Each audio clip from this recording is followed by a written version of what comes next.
Hello, it is me. I am Steamer. How's it going, gamers? Oh, my camera's a little bit off. There we go. All right, I fixed it. Hello. Uh, Wherever you are, whatever time of day, thank you for joining me, and I hope you're having a good day, especially today. Uh, for all of my trans friends out there, I hope you had a great Trans Day of Visibility to all of you. Um, We are flipping the script a little bit, certainly the most that we've done in quite a while here. Um, no, these ley lines don't count. No black cards to be seen, no Thoughtseize, no Cabal Therapy, no Orcish Bowmasters. We are instead playing an Urza Saga list. Um, this is for a few different reasons.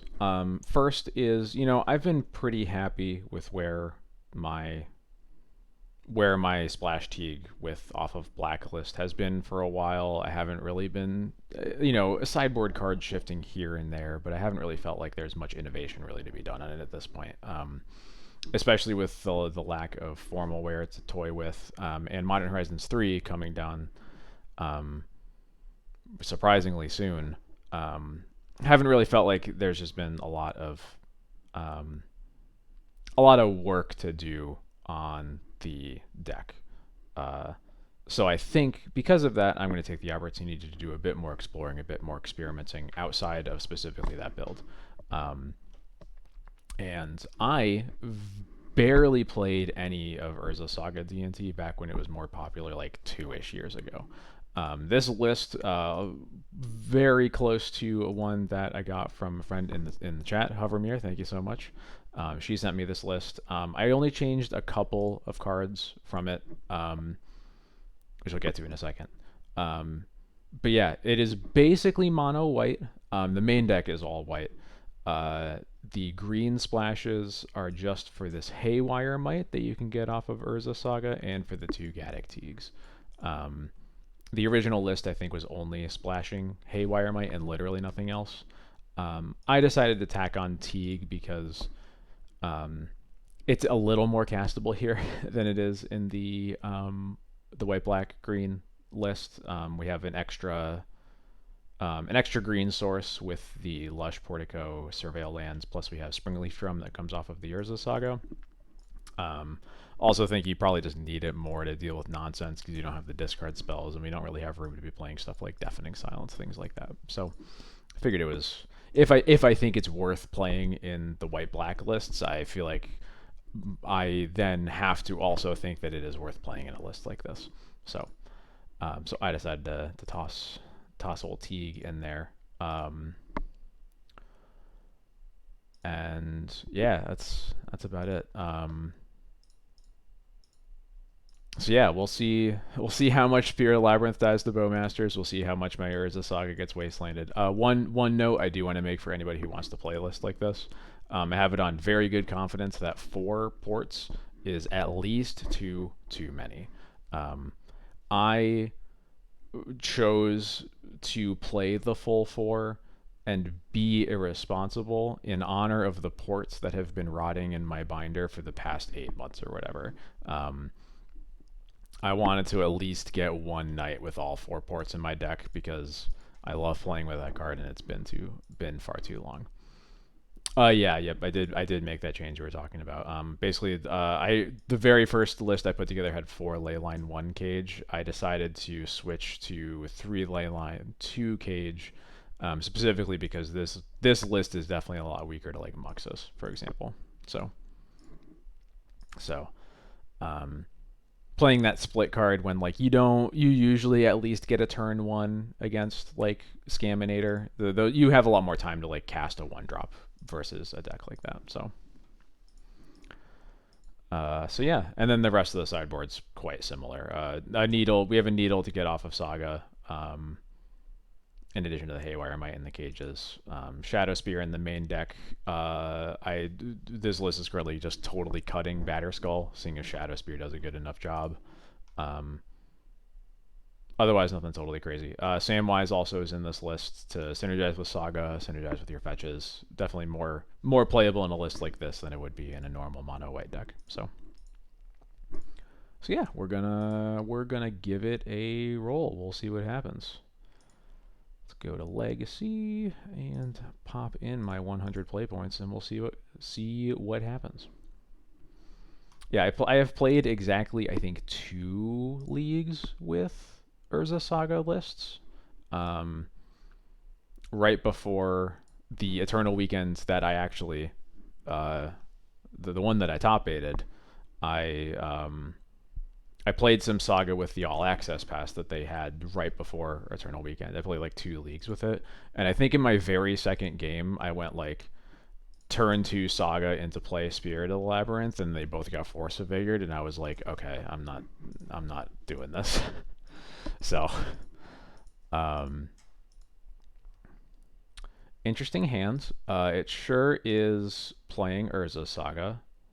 Uh, this is also a Yorion mirror, so that's interesting. I'm gonna keep it. I sure did top 8 in Eternal Weekends. I probably chose the worst Eternal Weekend to top 8, but I sure did.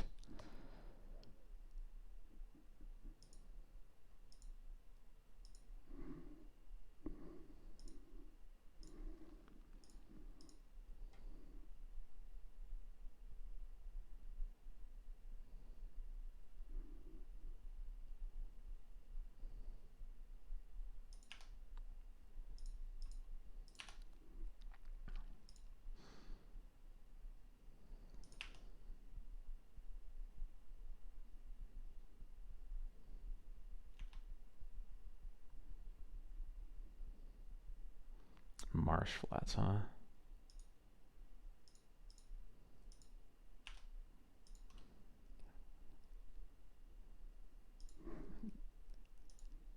It it's the mirror. I mean, there aren't a lot of Yorion decks that go Marsh Flats basic Swamp Thoughtseize.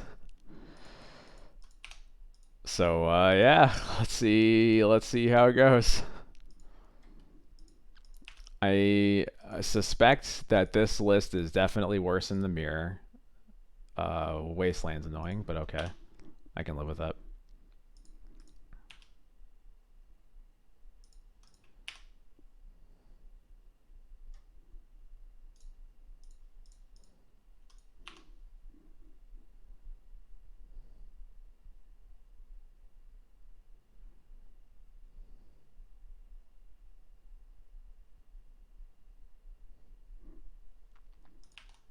Yes, this is definitely a mirror. Yeah, I'm gonna surveil here probably. I'll still port their swamp. Mm-hmm. Oh, they are surveilling. Okay, I'll port their backstreet then.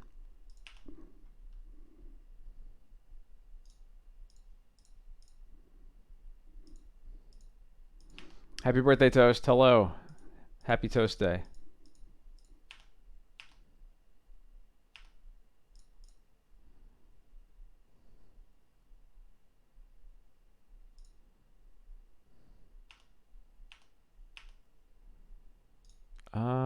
Hmm.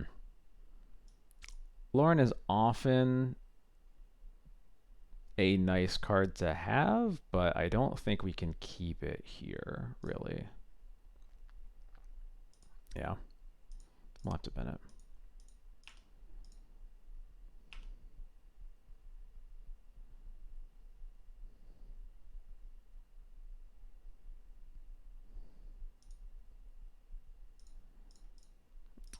I'm going to recruit for a Stoneforge here, and I'm going to waste their backstreet. I guess maybe I don't waste their backstreet.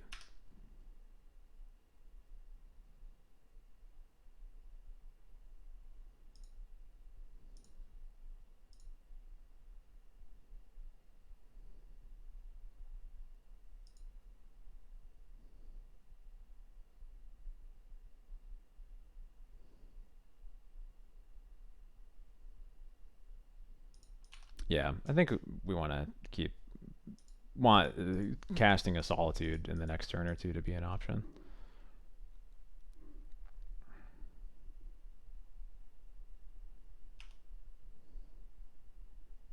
It's a bowmaster on my recruiter. No.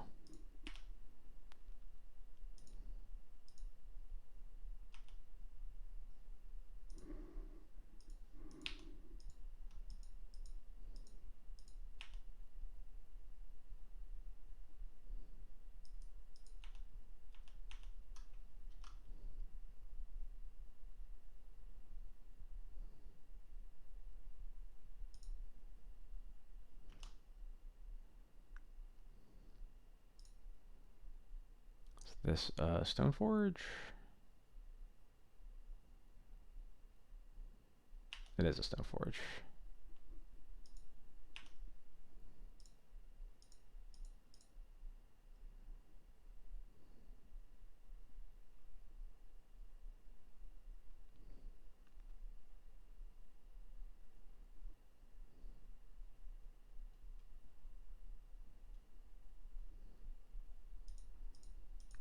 Batter Skull. Interesting. Okay.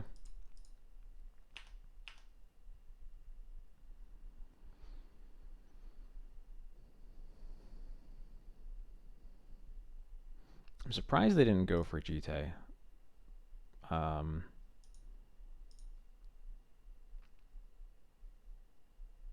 Like I understand Skull. I understand the reasoning for Skull in terms of like it's a card they can cast, but I think if they want a card they can cast, they should just have they should just get Jite. Makes me wonder if they already have it in hands, but I think if they already had Jite, I'd probably get Kaldra even in their spot.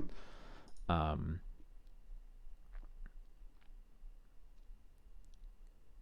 so I think I am going to Skyclave the Stoneforge, and then I'm going to get my Stoneforge probably for Kaldra.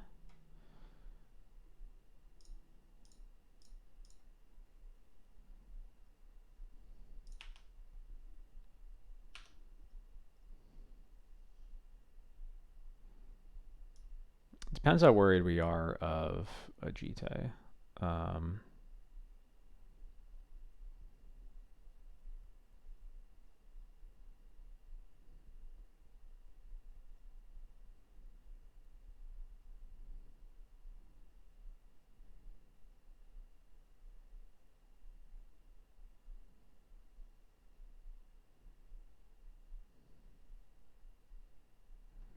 I think I like Jite here.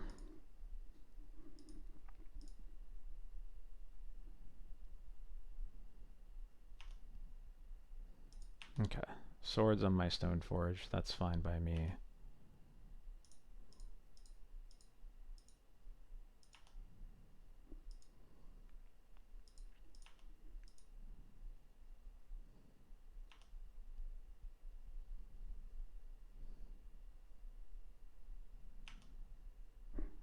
Okay.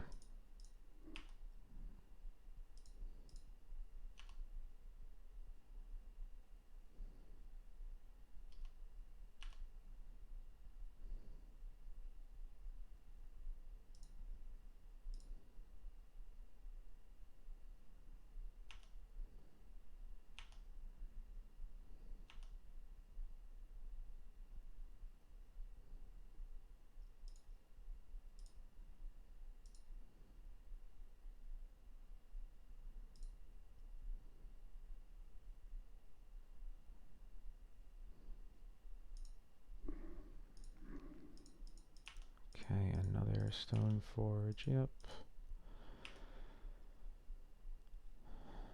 That is a nice draw. What am I doing here?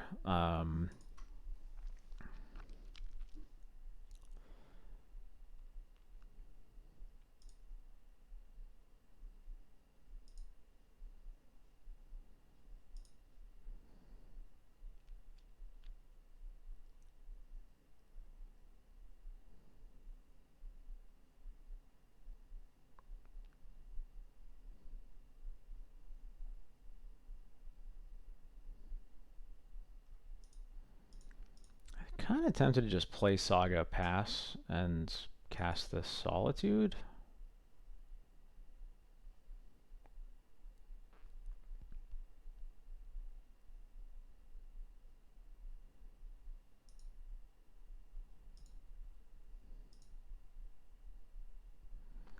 Yeah, not porting is sus, but I don't know how much that matters really.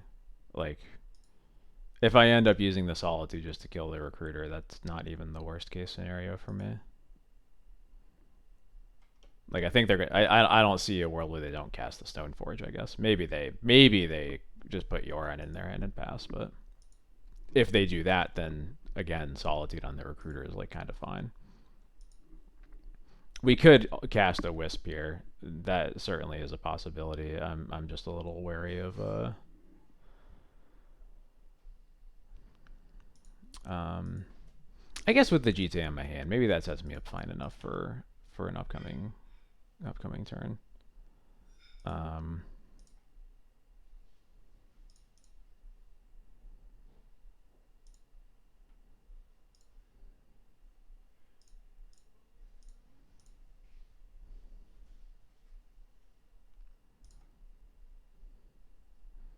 I think I want the surveil to actually surveil here. And yeah, I will. I will at least port. I don't think I'm wasting. I don't care much about getting rid of their tokens here.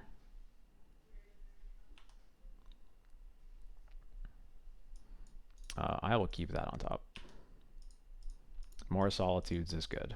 It definitely does pressure our ability to make constructs a little bit, but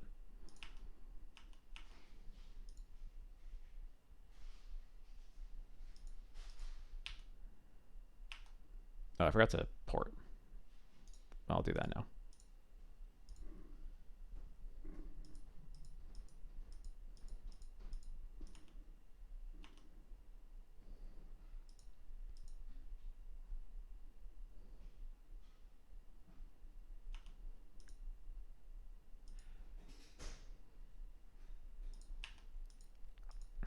Okay.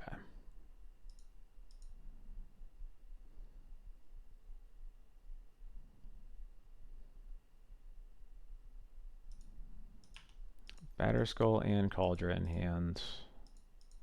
So they can't Solitude me here. Um,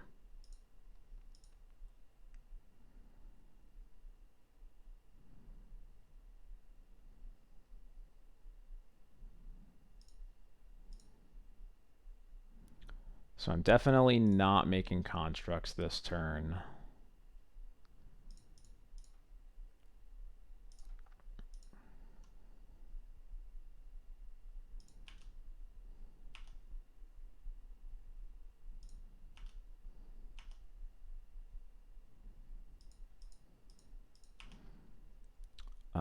Yeah, I think we do have to Solitude. We'll Solitude pitching the Wisp. I guess we could just kill the Stoneforge.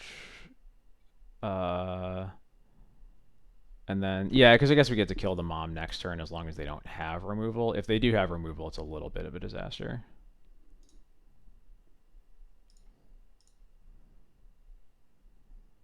But I think this is probably the better play right now.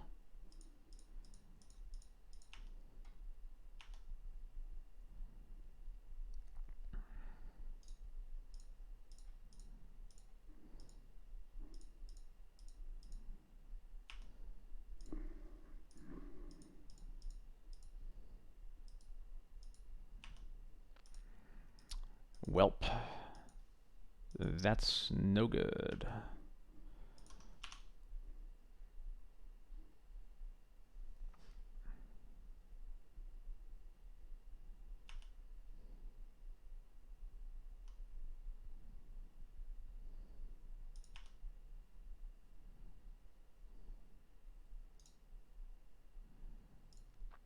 I think we are definitely making a construct.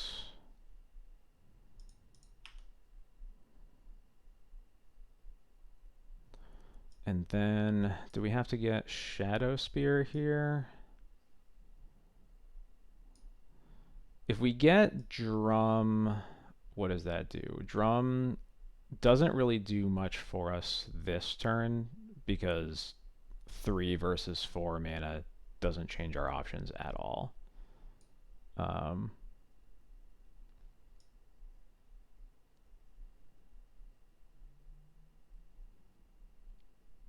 Uh, oh, it does, right? Because we can go up to 5. No, you're right. You're right. You're right.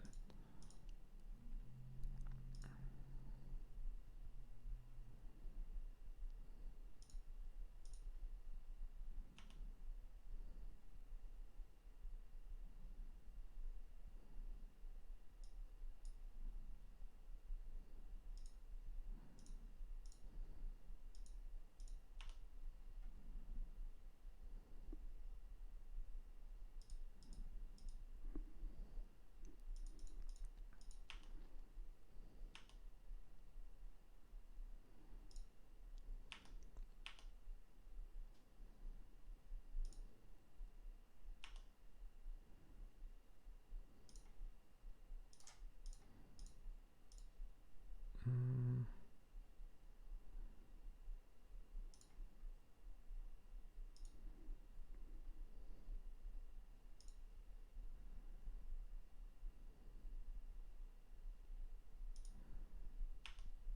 I think we do, in fact, want to wisp out one of their wisps here.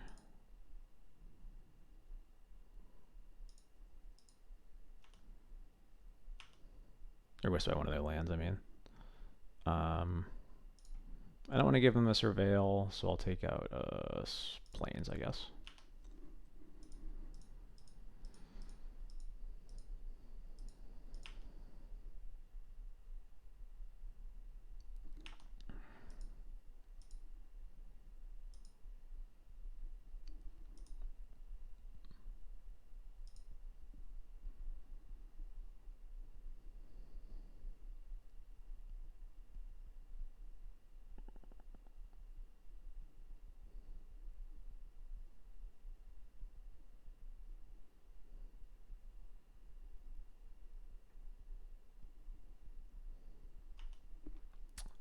Vile resolves.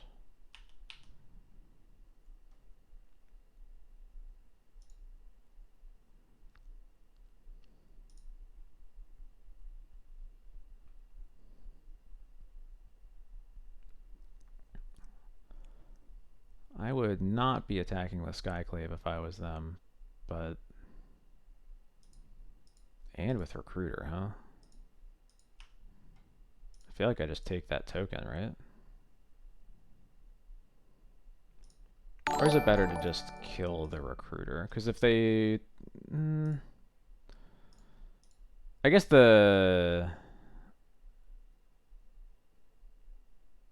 token being blue means that the mom,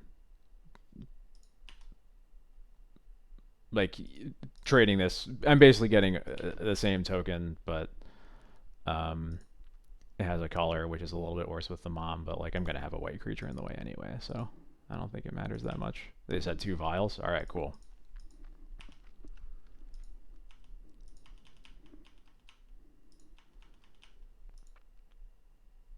All right, Saga ticks up.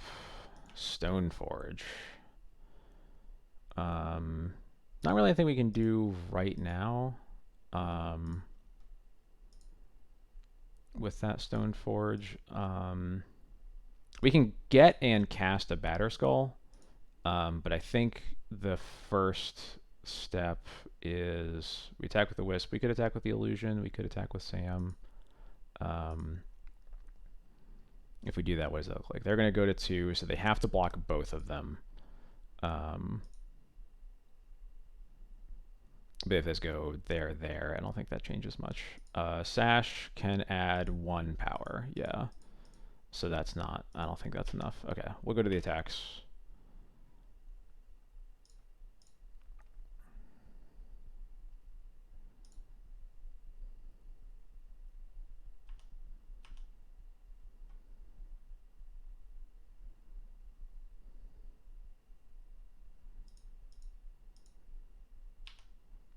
Yeah, that's fine by me. Oh. Well, that changes everything. I'm going to let this trade go through, and then I'm solituding the mom.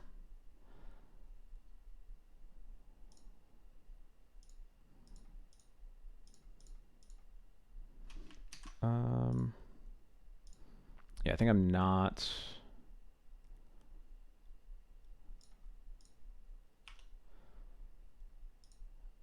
gonna make a construct. I am gonna wasteland them so they can't cast their Batter Skull. I guess I don't think that's gonna matter with 2 Wisps in play anyway, but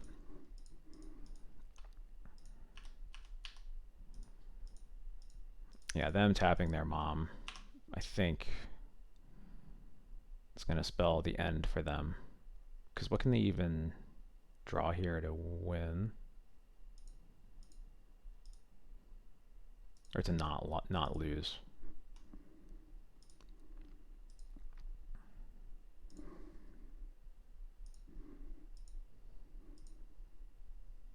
Alright, cool. Oh yeah, I could have ported off of the drum. Yeah, I forgot about that. Okay. Bring in Lauren, Containment Priest, Haywire, Might, Needle, probably. That looks about right. Get to cut the dumb. I guess we have to cut the. No, we still got the Thalias first.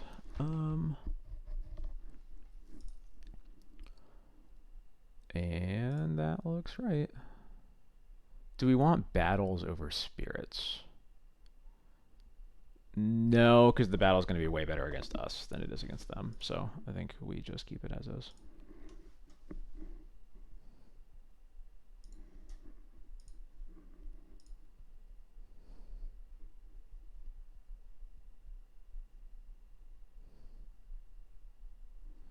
I definitely spent a lot of clock there, so I'm going to try to pick up the pace here.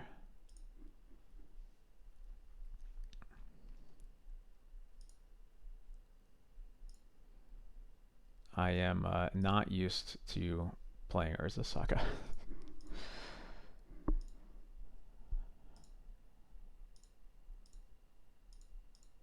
Cool. This hand doesn't have Urza Saga, so it should go a lot quicker in the first couple turns. It's also just a good hand, so I'm happy to keep it.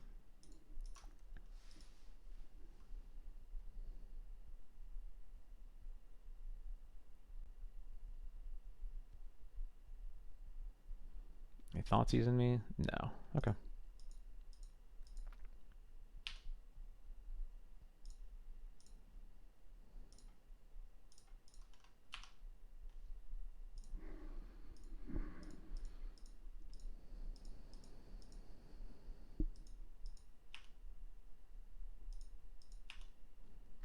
First game was taxing because we had to make all the mirror jokes. Yeah, that's true. That is very true. We're getting therapied. Oh no. This isn't the time to cast therapy, but okay.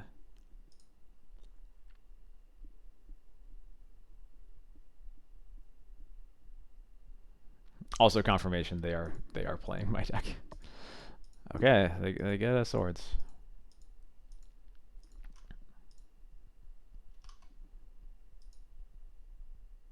They're trying to land a mother runes here. Is that why they're doing it?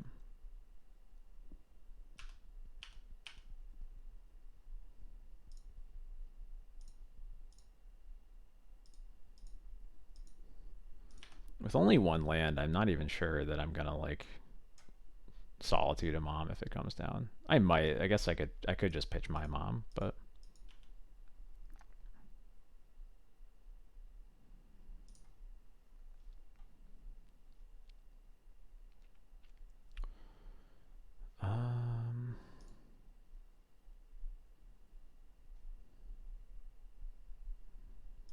the other option, I guess, is if I put my mom in and then I recruit for a Containment Priest, they're stuck on this vial with 1 land.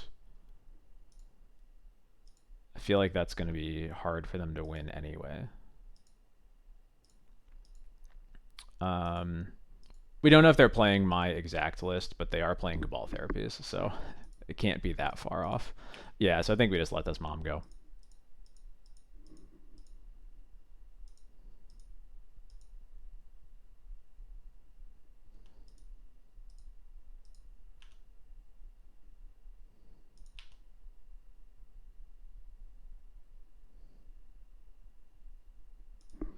So I think they have no 2-drop. Whoa.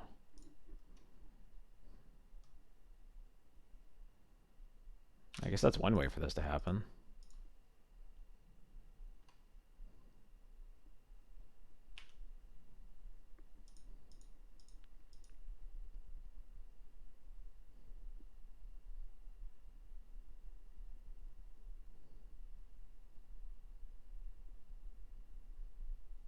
Why not? Do you want to? Oh, is it like if it's a stone forward, you'd rather pitch mom? Is that your thought? If they bowmaster, I guess. I don't know.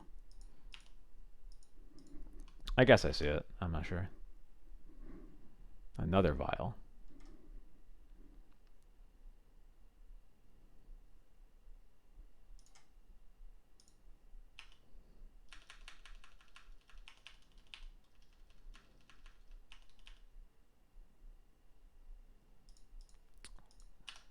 Well.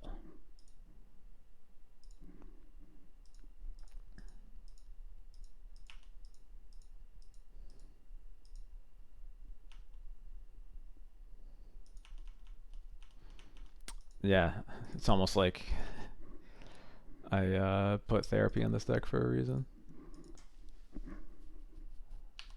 Thanks to you, of course, but yeah. It was definitely going to be hard to navigate one way or another, but I liked that. I don't know.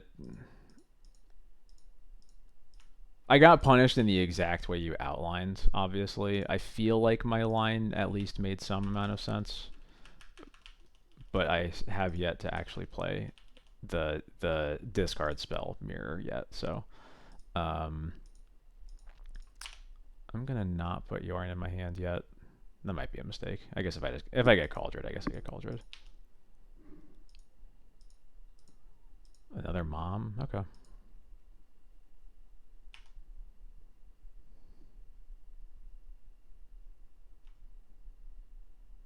Sash. Okay.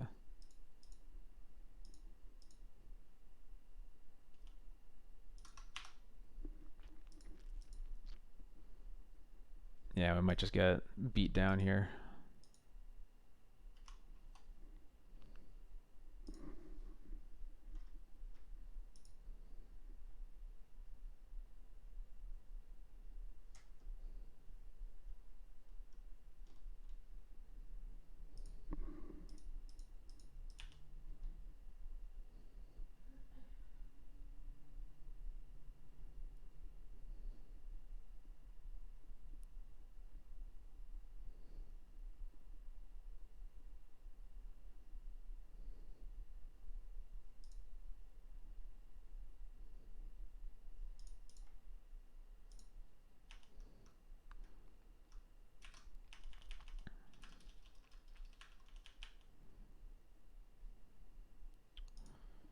Okay.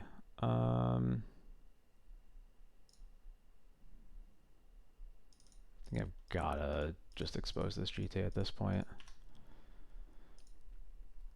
Yeah.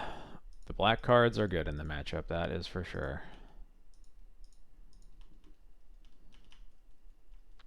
I definitely feel behind playing this list, but that's just how it goes sometimes.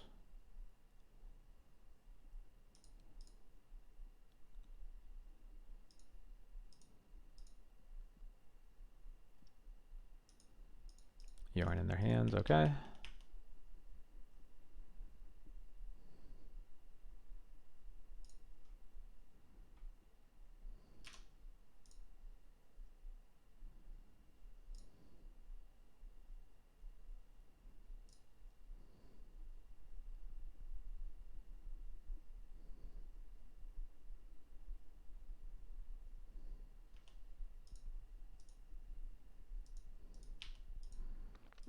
They don't have a vial on 2, so I think I am safe to just take this block.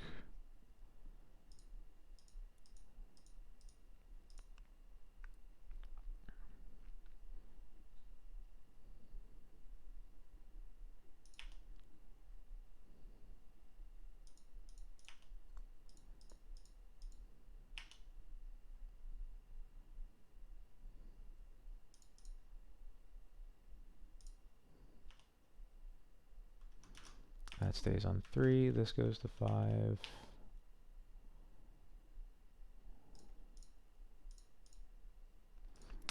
If they have Wisp, if I have Wisp, then sorry. If they have Wisp, the choice that I make doesn't matter. they basically stop it from happening one way or another.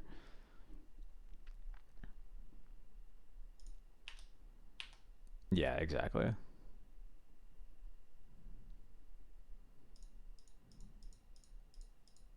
Okay. They Solitude pitching the Yorion.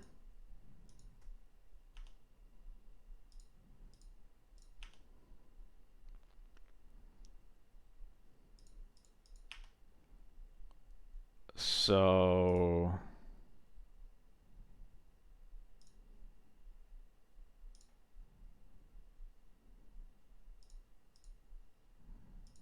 they know about this Solitude. Do I just Solitude the Sash now? Or do I wait? Not sure if it matters. Yeah, I'll just get it now.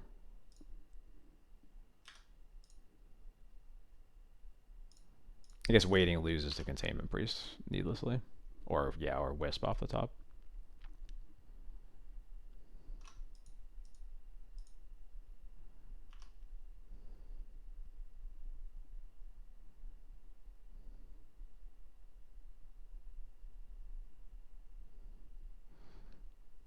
Yeah, I think they just have to take that hit basically. Um,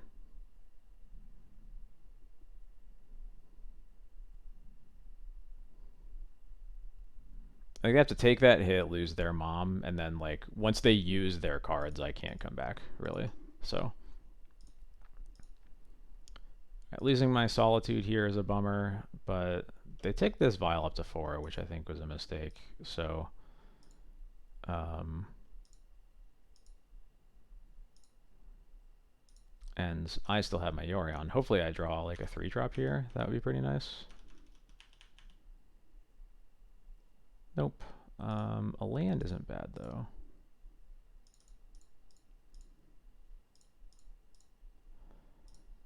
Um,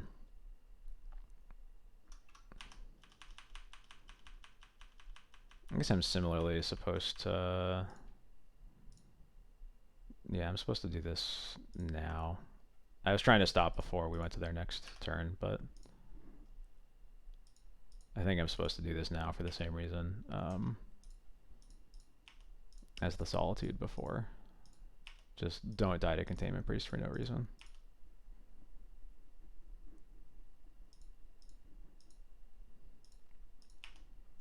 Oh, Yorion in the GTA actually would be hot. Yeah, save it from Skyclave. They get another Solitude.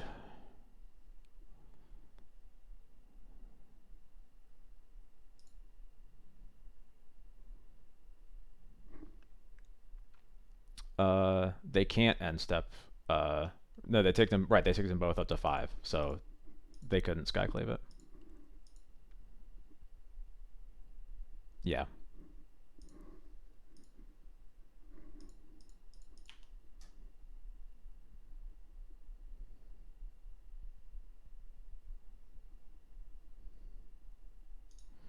All right. We really need to draw something next turn.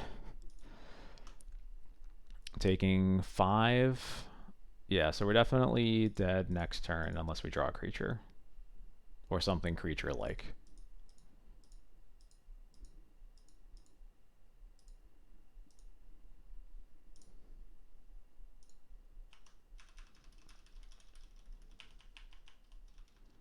Why is my Moto lagging the most when just dealing with these Vial triggers? What's up with that? Okay. That does it.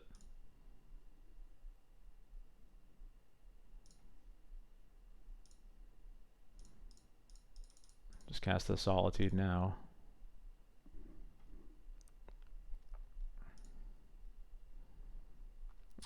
Get rid of the Solitudes, yeah.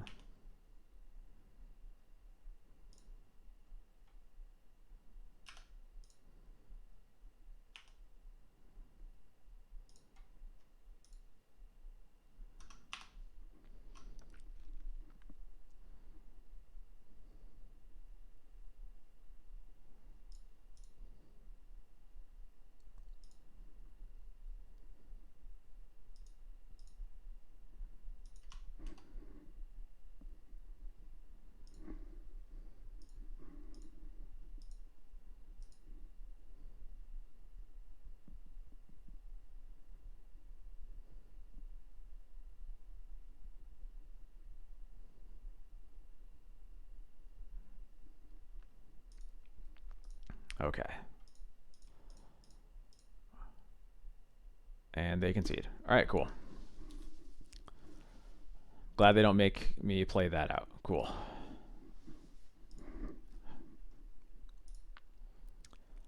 Phew. Yeah, so I definitely feel behind without discard spells, but you got to use the discard spells right. And I guess they did with that, or they sort of did with that therapy. But even then, like them taking that swords, I think like was. I guess they were never going to have an opportunity to take the Yorion. Um, no, they would have actually, because there was that they forced it into my hand towards the end. So I'm not sure. I don't know, Yorion and the equipment are just so important that. Well, speaking of equipment,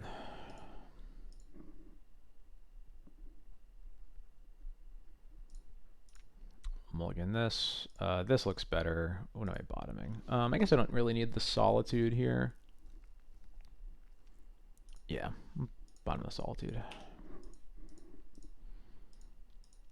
It's a harder card to use on a mulligan anyway.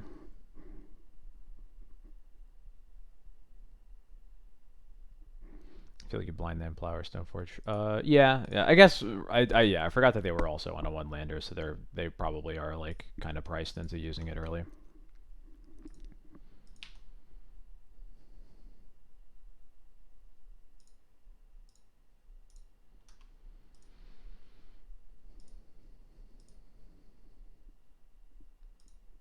Force pitches force on my vial. Resolves. Just don't entomb. Cool, they didn't entomb.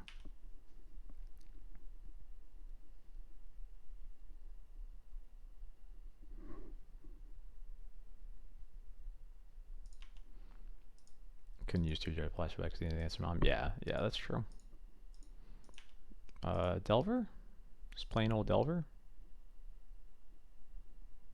Because I wouldn't expect Delver to fetch twice like that. But okay, I have been seeing a lot of main deck counterbalances in Delver.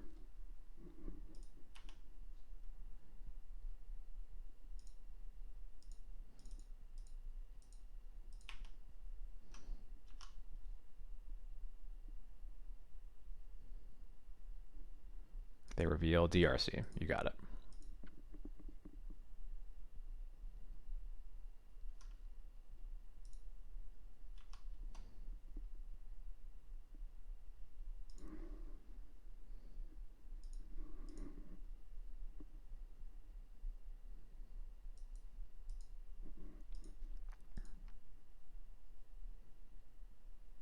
Oh, I love just Bolt Pass. It's my favorite.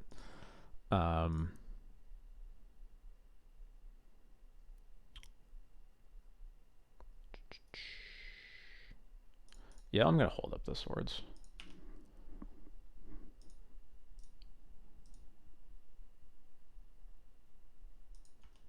They reveal Force of Will. Okay. Good to know. What do I want to even get here? They're about to put a DRC into play.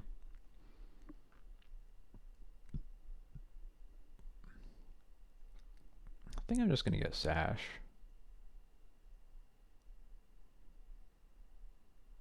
Yeah, I'm going to get Sash.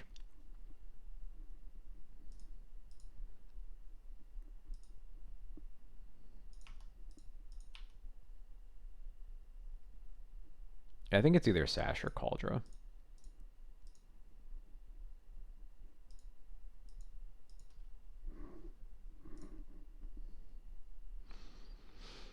Yeah, I guess when I know that 2 of their 4 cards are DRC and Force, maybe I just make them have the next Bolt. I could see that.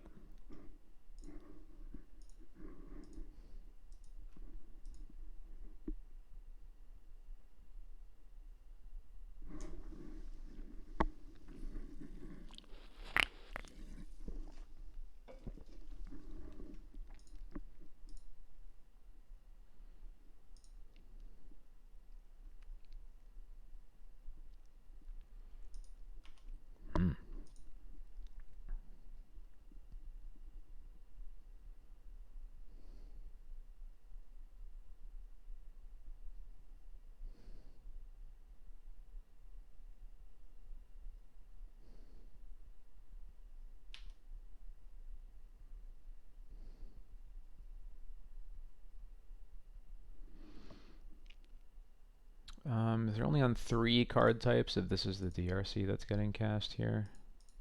It's not even. Okay.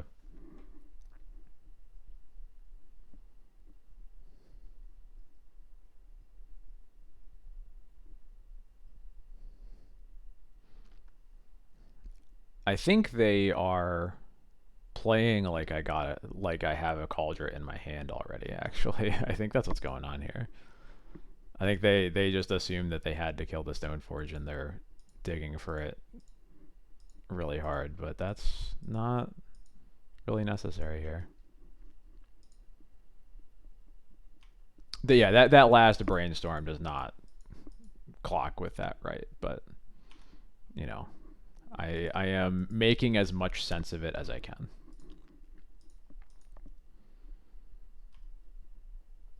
Okay, they see the same card twice. Hopefully it's a land. That would be nice.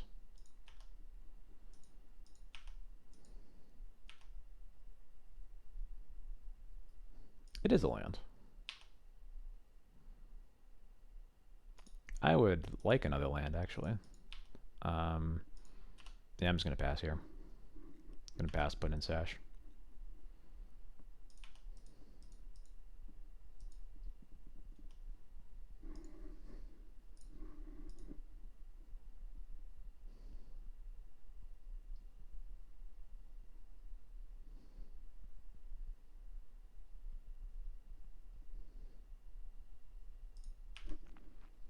Mm-hmm.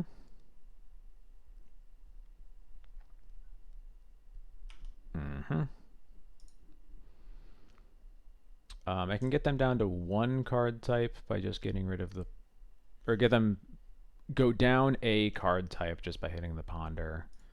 I might do that with my first activation in case they're holding up a Bolt for the Sash, so that I at least like turn off Delirium.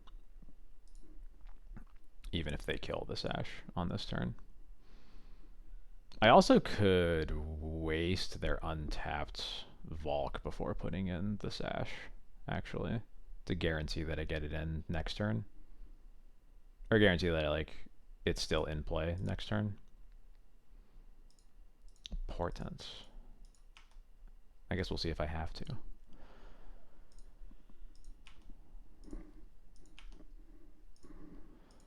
They've been a Thundering Falls.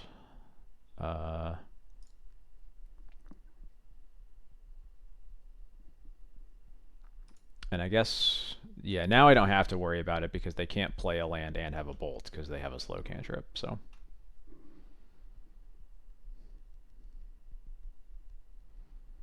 So I will just put in Sash, eat Bauble, and then... Depending on what I feel like I need to do with my mana, I can either eat the Bauble right away or I will wait until the DRCs are forced to attack. Ideally, I wait until they're forced to attack because then I just get to eat one for free.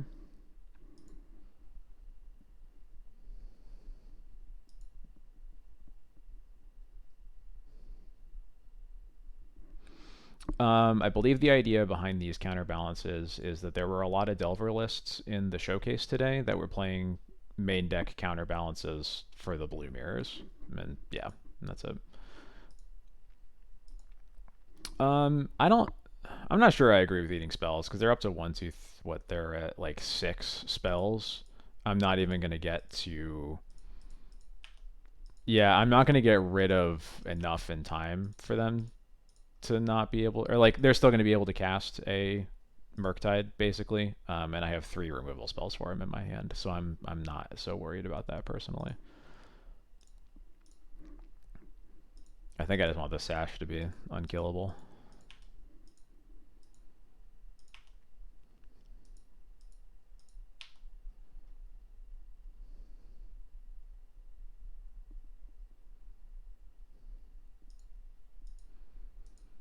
Assume counterbalance will E1 plow. Yeah, I guess that's true. I am going to pass the turn. I'm going to use both my colorless mana to port them once.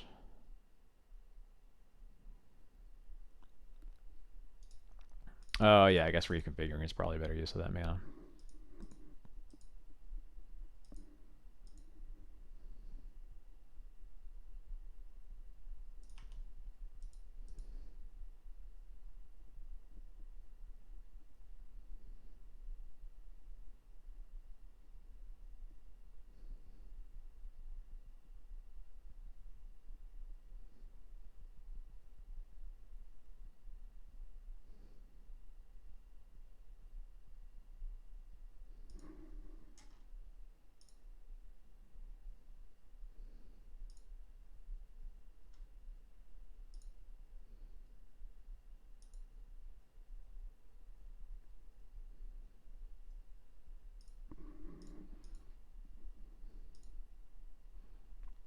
Unholy Heat.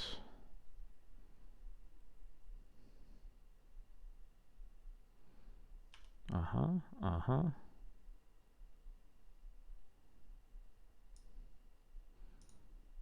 So I eat the bauble, and they don't have delirium. So heat resolves.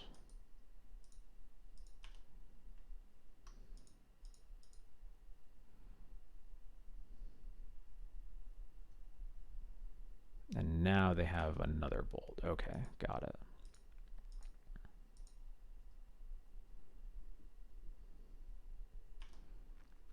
Bummer.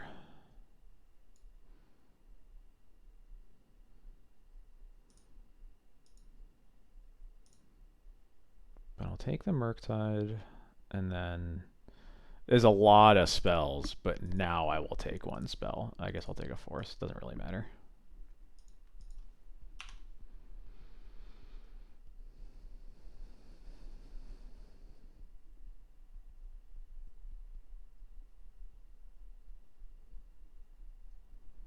Yeah, I am certainly glad that they are not drawing a Murktide right now.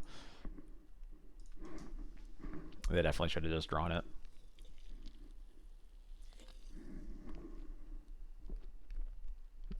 Oh, they hit a Delver, so DRCs are back on.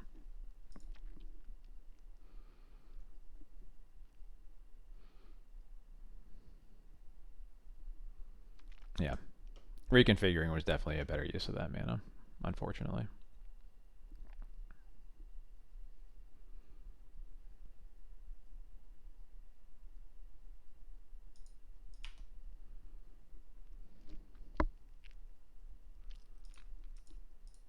They don't shuffle with the Ponder, so they know what the top card is.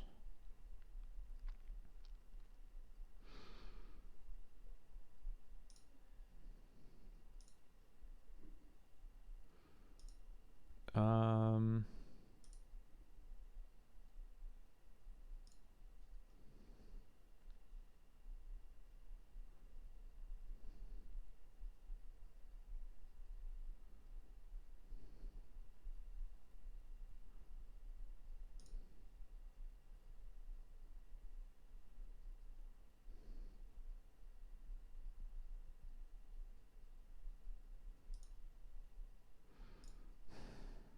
what should I want to do here? I think I'm probably supposed to just Solitude here. I'm going to do it.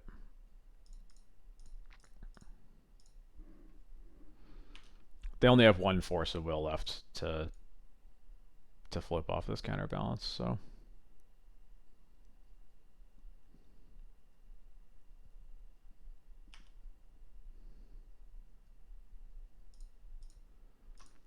And as is the Solitude, sort of removes both DRCs because the other one won't. The other one will not deal any damage.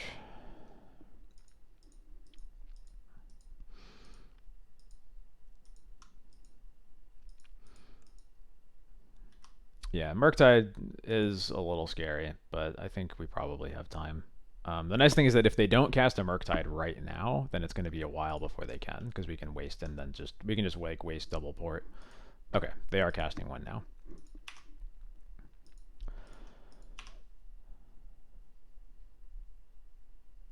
But we still have some options because we can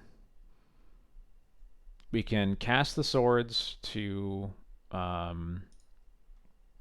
force their next card off counterbalance to be a 1-drop.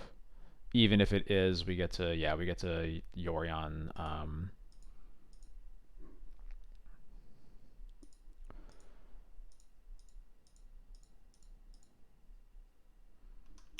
Oh, and they cast another DRC, so I get to just check the top card of their deck right now.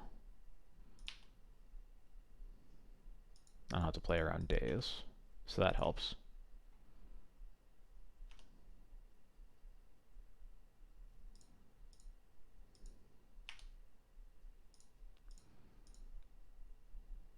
The part that doesn't help is that we might just die now, but we'll see. It's cool. They do not have a 1-drop on top of their deck.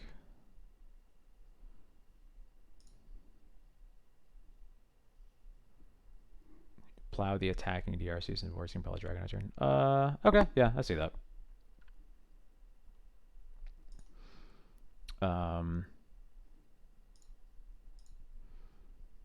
I don't want to offer the trade. I just want to cast my 1-drops while they can't counter them. And then Yori on next turn, and then the game's like turbo over.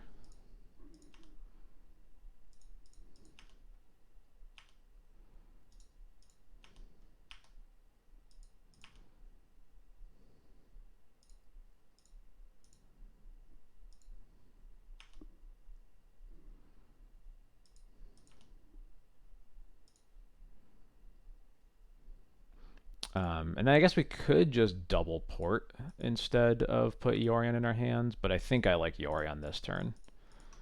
I guess I should have a white mana up, it doesn't really matter.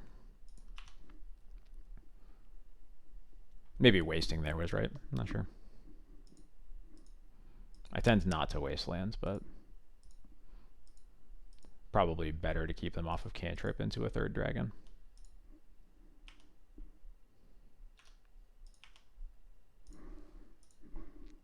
Ultimately, I think we're good anyway.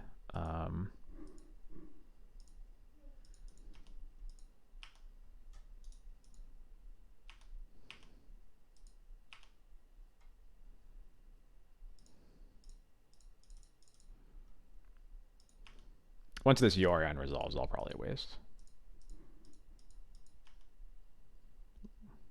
Or not, because they're going to waste me.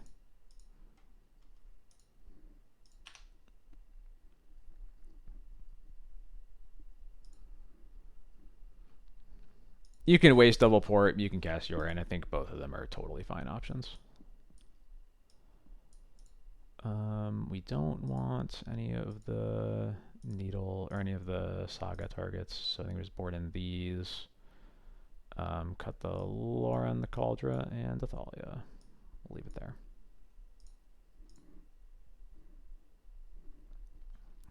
Sorry, Trilith. We are not boarding any Yorion. You don't like cutting Cauldra in this build.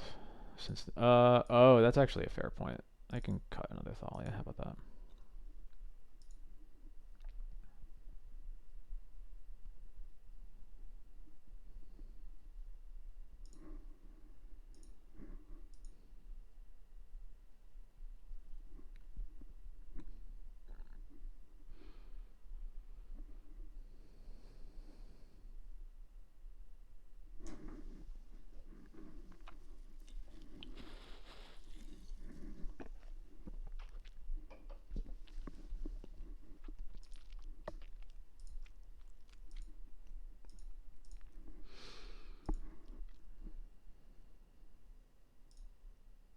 Just double checking. Yeah, this all looks right. Yeah, I did cut the Torment script. I was thinking of putting Soul Guide Lantern in over it, but wasn't sure.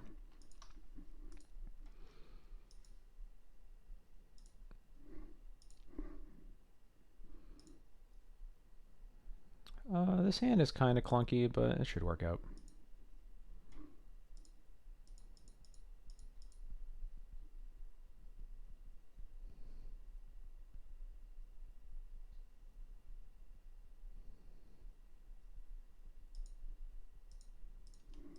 Opponent mulls to 6.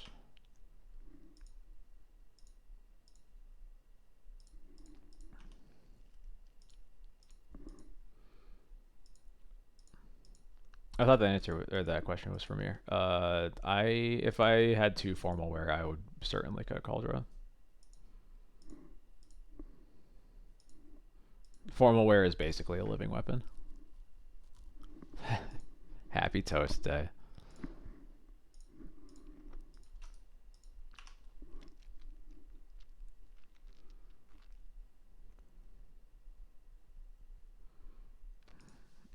Okay, no, that's fair. That makes sense.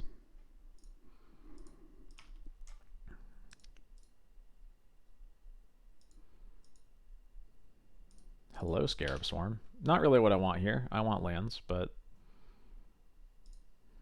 Scarab Swarm is neat.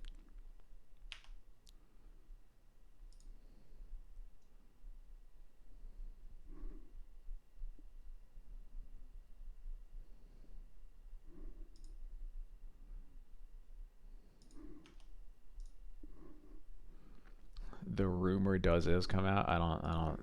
This is not a reference I'm familiar with. Is formal wear really a weapon or is it armor? I don't know. It's flavorfully armor, but it really feels like a weapon. I don't know.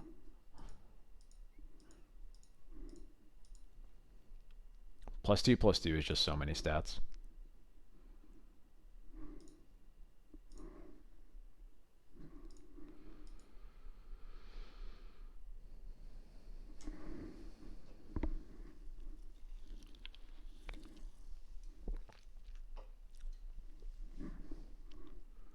The rumor come out, does Bruno Mars is gay? Okay, that's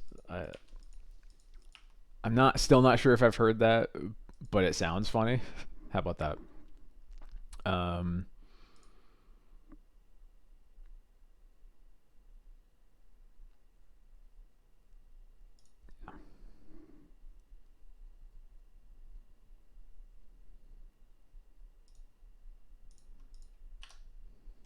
Still no threat, so I'm happy to port.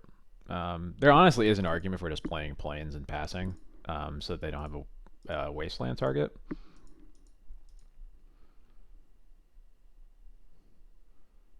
But 2 ponders without a creature being in play is sure suggesting that they're trying to build up for a Murktide.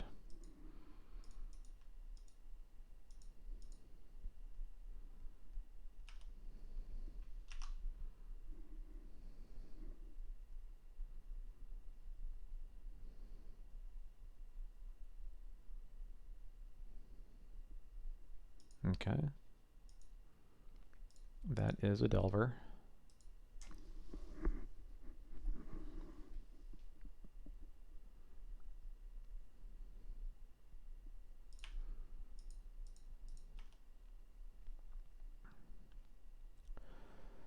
That's annoying.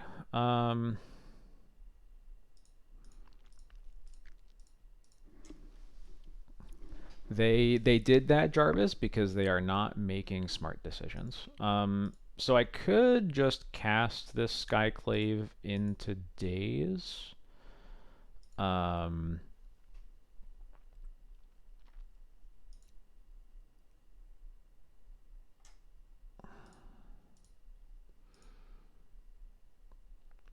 I could Swords this. It leaves Solitude as my only Murktide answer, which is a little bit sketchy.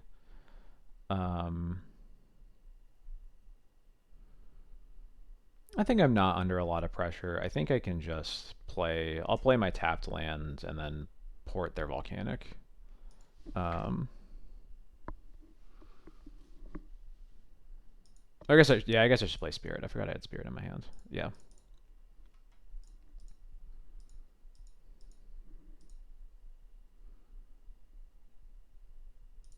Yeah, cool. Good to just get the do the play that gets the cards out of their hands. That's what I really want to do.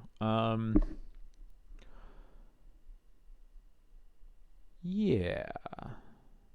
I don't mind a backup Skyclave. I think just spamming removal at them is a good place to be right now.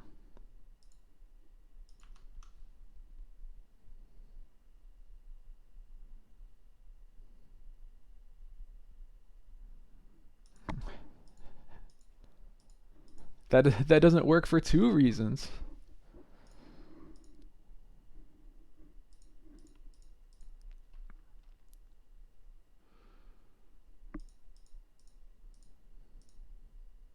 Another Delver. I know one of the cards in their hand is Volk because that's they picked up for the days. The second reason is that it's the first reason is that it's not in my deck because it's not on Magic Online. The second is that Scarab Swarm's a 4-drop.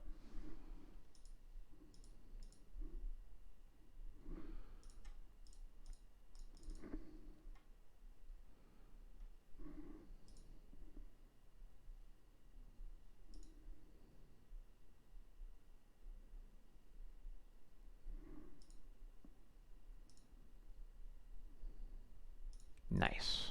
Got him.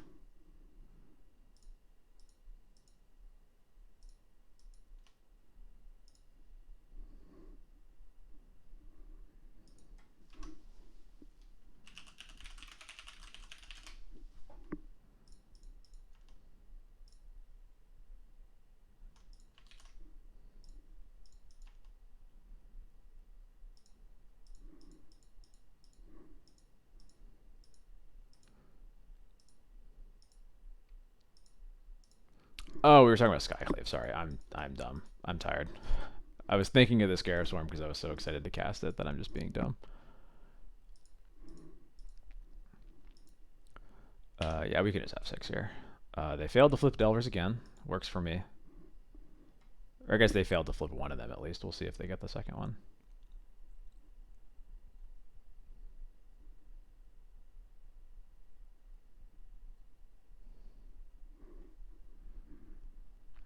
Don't take that much credit for it, Toast.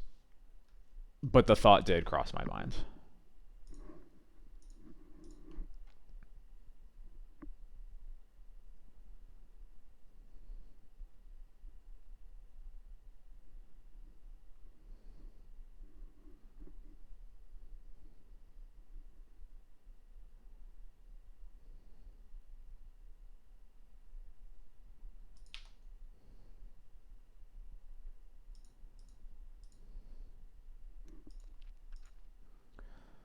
I wish I had a good reason to Flicker Wisp the Scarab Swarm, but we'll just have to wait.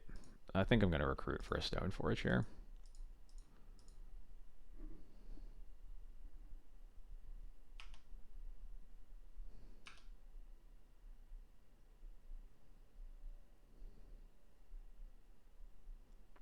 Yeah.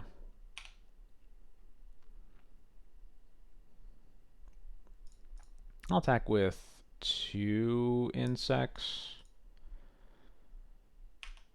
I think 2 untapped is still a pretty big deterrent for attacking. If the Delvers flip, which is still not certain. These poor Delvers. This is what they get for playing the Midnight Hunt art of Delver, though. Yeah, I thought about Skyclaving a Delver, too. I think they're both fine choices, honestly.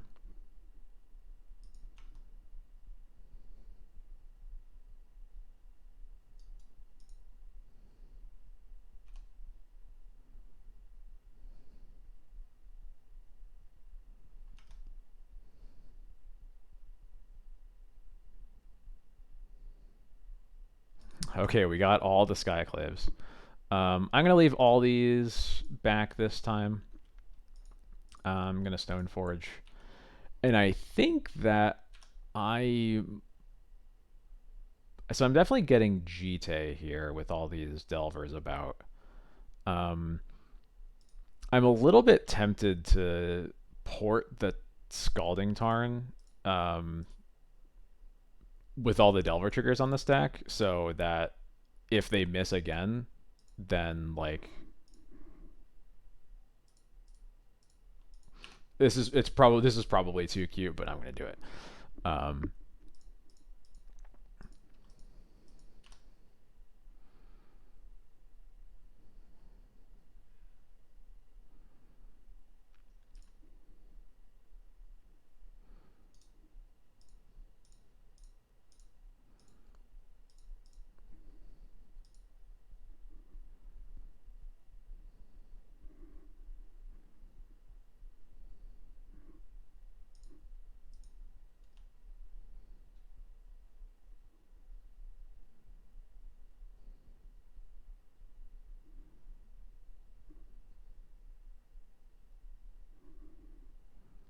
They were not flipping, and my opponent is sick of it.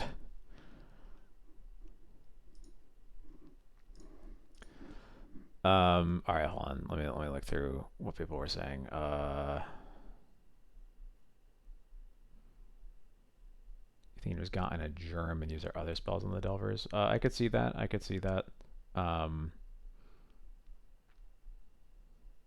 Is Plow and Solitude a good hold if they flip the first Delver to pop the other two before they flip? Maybe. I don't. But my feeling, the reason I navigated that game the way that I did is because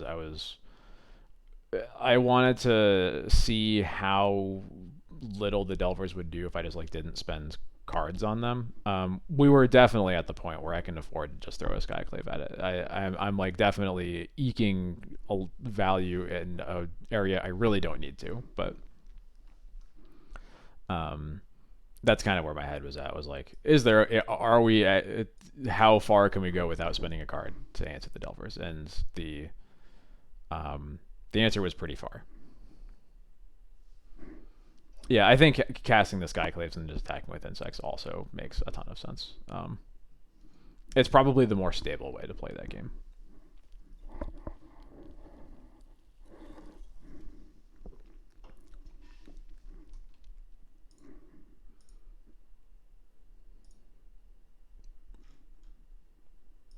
Yeah, I was just about to say when I finished taking that sip, the the possibility of meltdown is very real. Oh yeah. No, sorry, this is not a spiced Coke.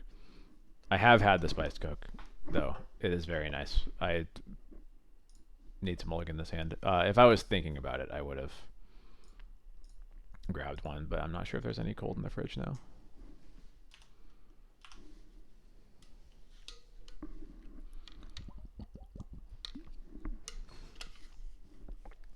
That's weird. Yeah, I think it's fine. I don't know. It's like I don't think it's like that much different from like the cherry Coke Zero that I usually drink. I think it's nice though. Like it's definitely different and it hits a very similar spot for me. So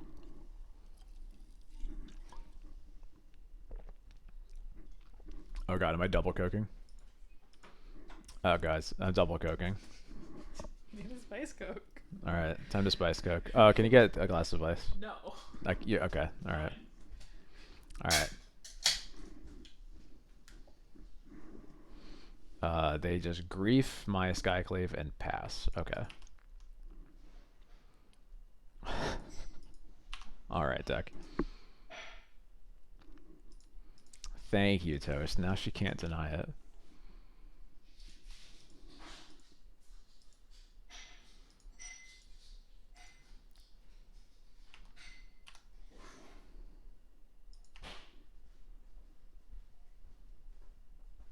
Okay, there we go. Now I can not cast Athalia. Everyone's going off. Why is everyone going off? It's because you were on camera for a half a second. Okay.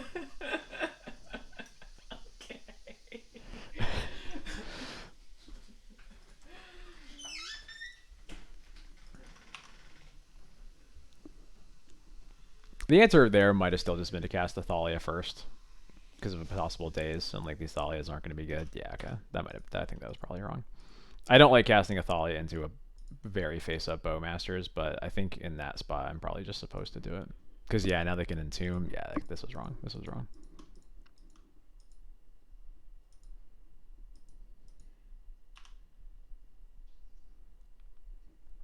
Though I guess with Daze and Entomb, it doesn't really matter what spell I cast, right? This Atraxa is getting into play either way. But it would certainly be better if our payoff for our third turn was a Stoneforge and not a Thalia. I don't think that could possibly be a coincidence.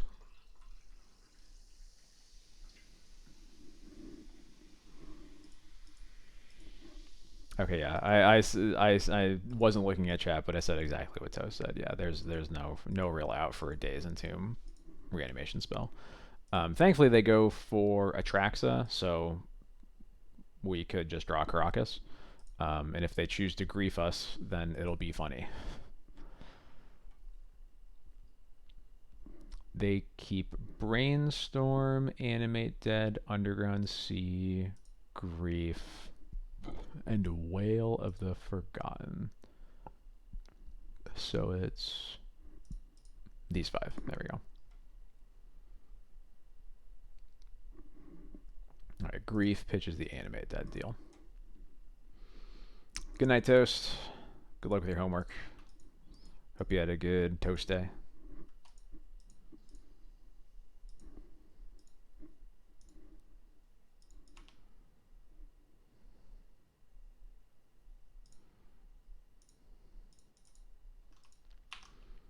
Alright, we are looking for a Caracas.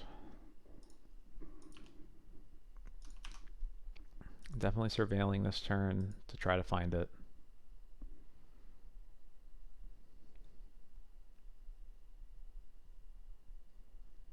There's the Underground Sea. Ouch. Ouch, owie. Do we ever gotten a sorcery in instant? It's a sorcery, okay.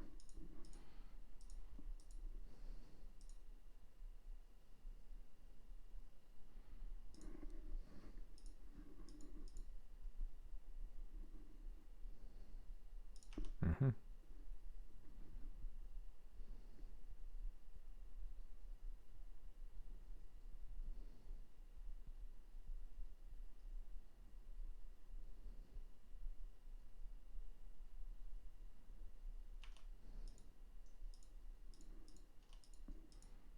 Oh, I meant to surveil.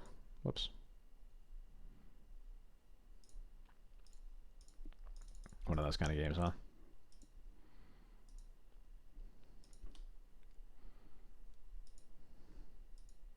We definitely would have put that plains on the bottom, so I goofed there.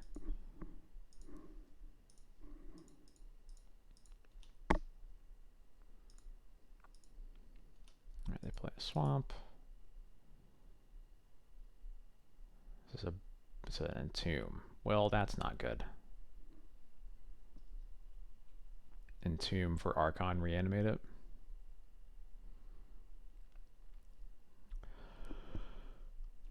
Well, looking for a Caracas sure wouldn't have helped us here, huh?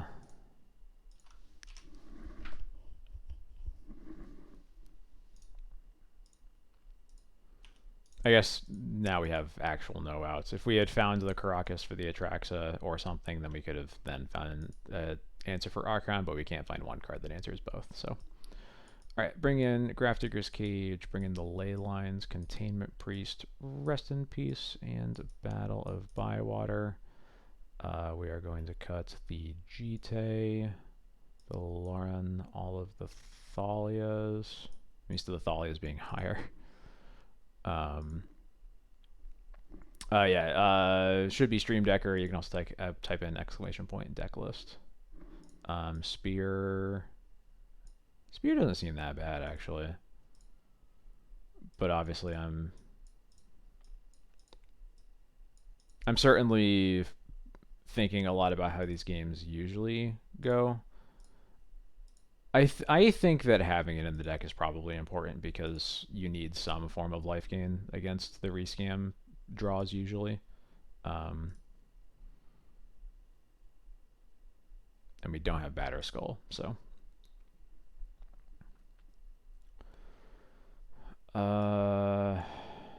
Sam's don't seem very good, and then we just need one more cut.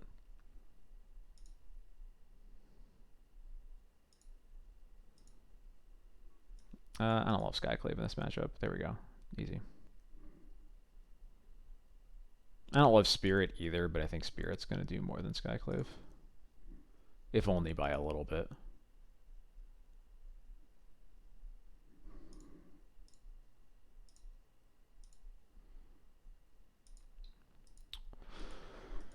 Interesting.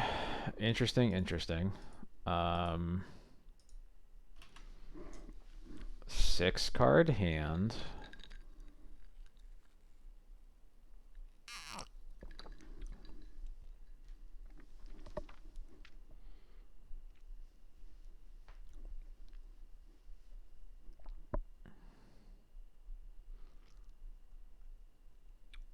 This is potentially, I guess, Solitude really isn't the worst card for them to reanimate from my yard. So I think this works. Um,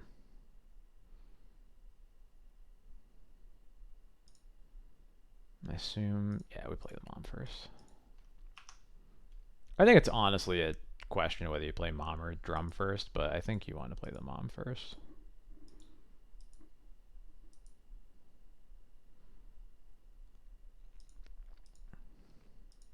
Force pitch brainstorm.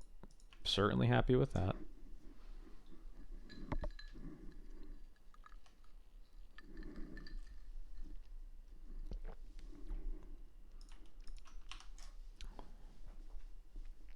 I get the sense that they definitely had an entomb draw that they're trying to get out of. Although I guess I'm surprised they pitched Ponder if that's what was up.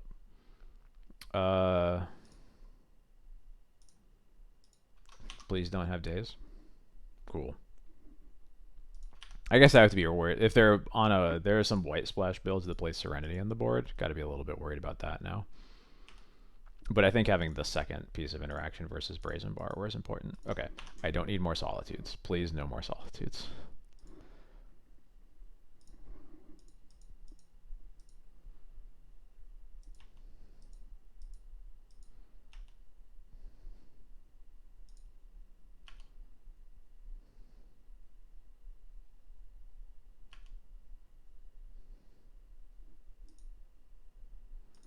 Don't worry, Amir. The thought crossed my mind. And it made me want to throw up, but maybe we'll have to. We'll see.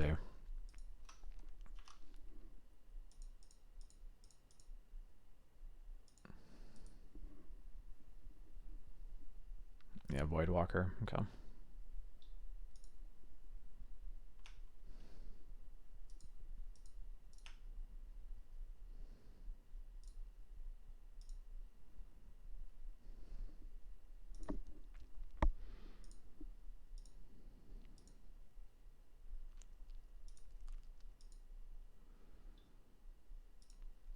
I think we should kill this Voidwalker. We need the time, and then we have the option to put Yorion in our hand so that we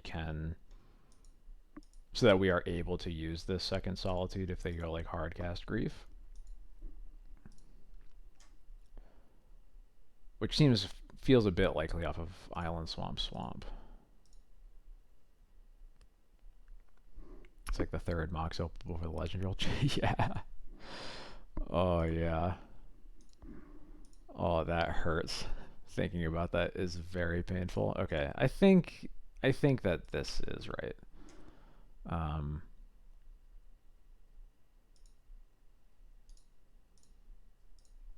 Pitch the Solitude.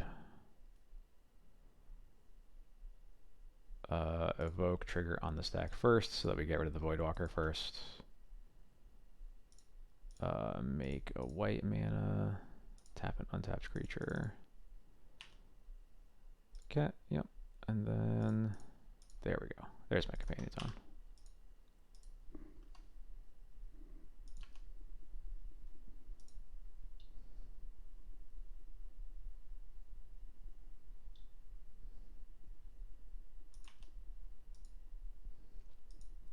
We are in fact doing it.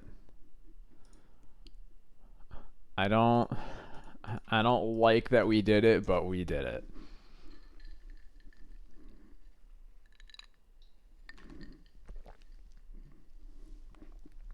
Two swamps definitely means I don't think that they're on the white splash build. So our ooh, nice. Our graveyard hate cards in play should be safe. Cool. Stoneforge lives, so I'm gonna get a Lion's Ash.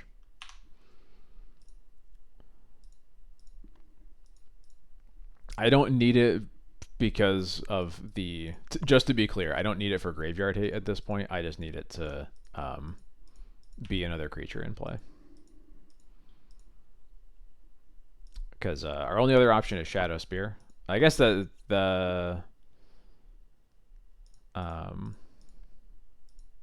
right, yeah, we got Cauldron's in our hand already. That's what I'm missing. Yeah.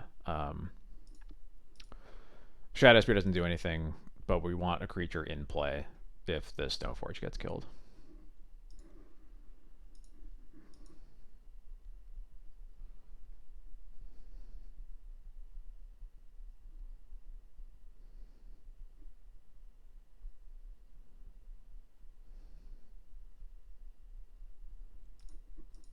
Yeah, it does at least become a 2/2.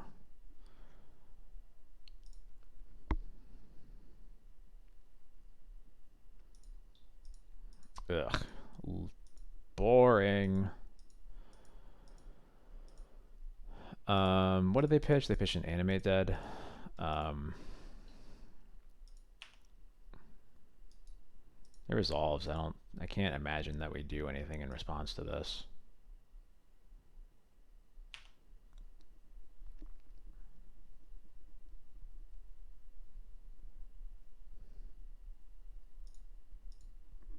Taking culture makes sense,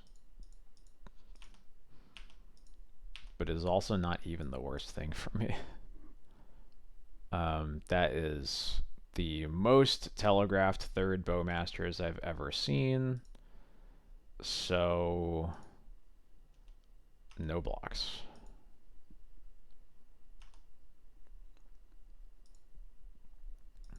I guess it's possible I'm supposed to even just play into it because I'm going to be able to cast the sash anyway. Ooh, now that is a nice draw. Um,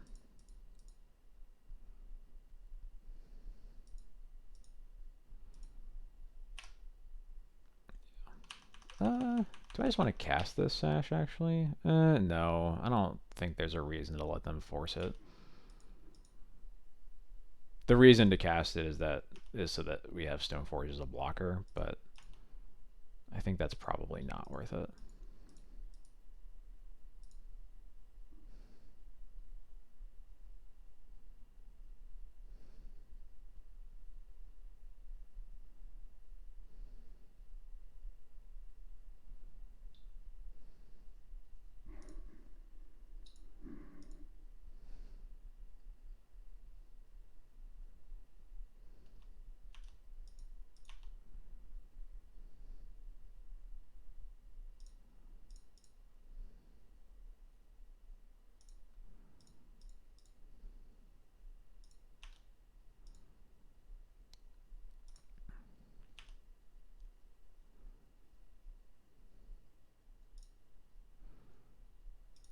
Yeah, I'll eat my creatures first.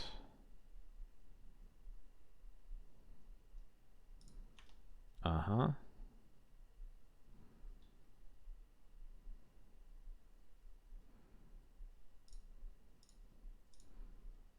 Interesting idea. Um, go for the mom. There we go.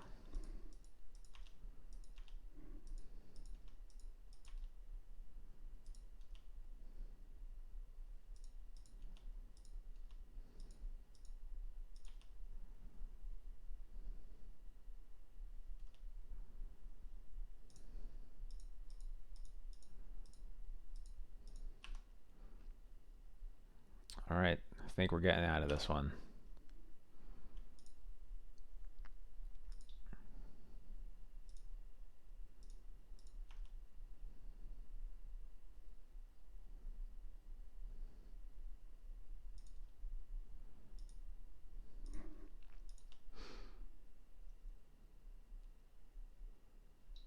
Oh yeah, sorry, I missed the old legendary rule chat. Um, Dothy Voidwalker. Okay.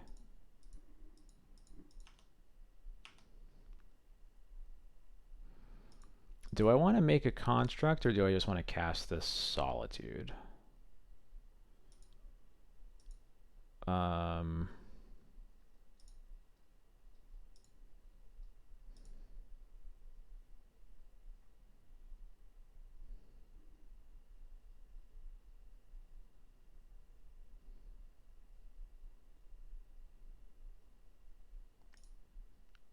I think I want to cast the Solitude. Um,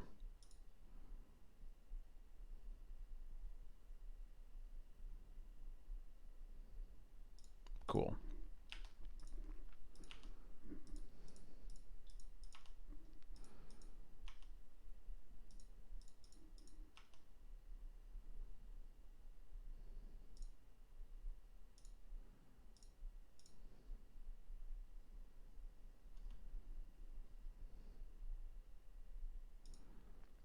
The Shadow Spear.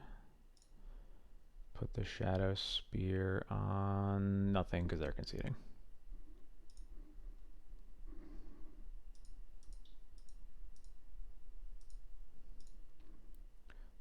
And then we will resubmit. Yep. I guess maybe I didn't have to cast the Solitude. I was thinking like if I don't cast the Solitude now, then like I'm not casting it for a couple turns, but we're probably so ahead with a big construct with the Shadow Spear on it that it probably doesn't matter.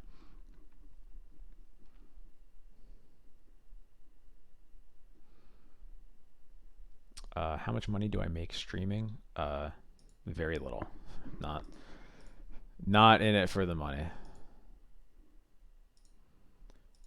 This hand works again. Yeah. Can't even reanimate any of my stuff.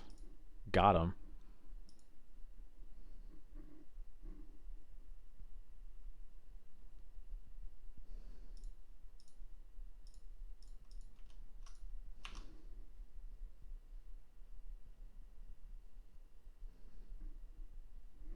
We do have a Lush Portico, yeah.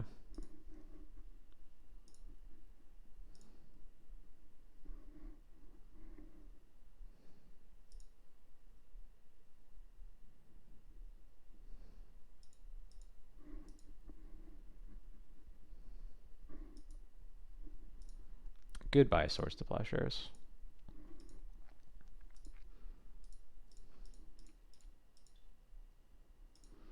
And they pitched a troll for that? Yeah, that's fine.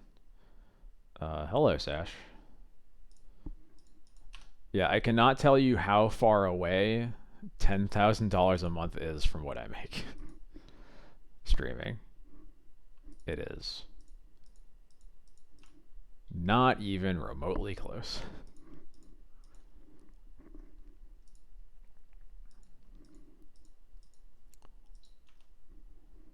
But I will say the more you ask, yeah, it's about 50. I will say the more you ask, the more I feel like you're trying to sell me something. So be careful with your next question.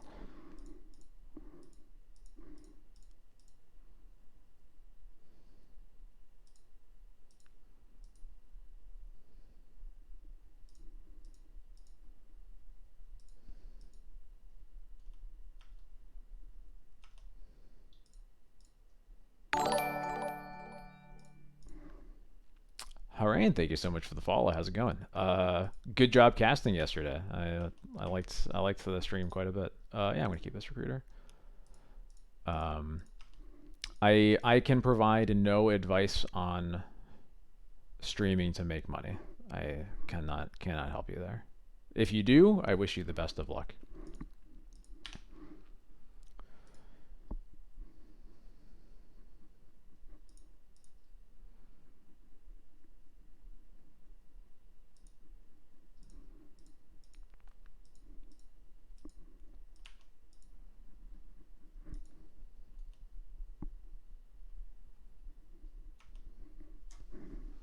Yeah, we're hitting up that pool soon. I'm really excited.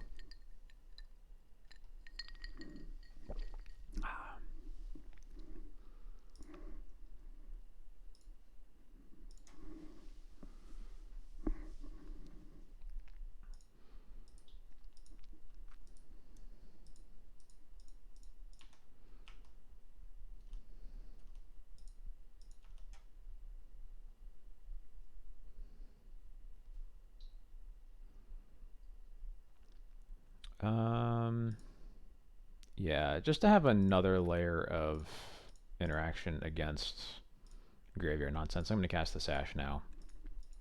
Hold up the plains until they tap the, probably just until they crack this fetch land. If at any point they don't have 2 mana up, I will turn my Sash into a 2/2.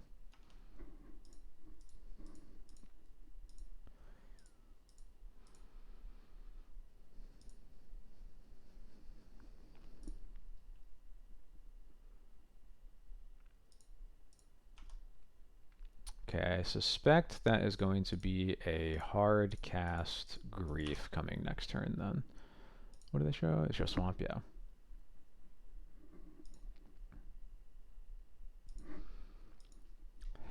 Oh, just can't. His reasoning is can't be asked to shuffle 80 cards. I can't say that anybody is wrong for feeling that way. I don't have a problem with it, but I get that it's a lot of cards.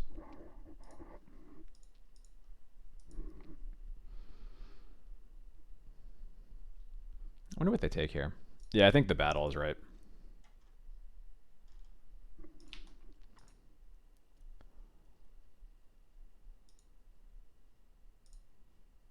Cool. I'm going to recruit for something. What is that something?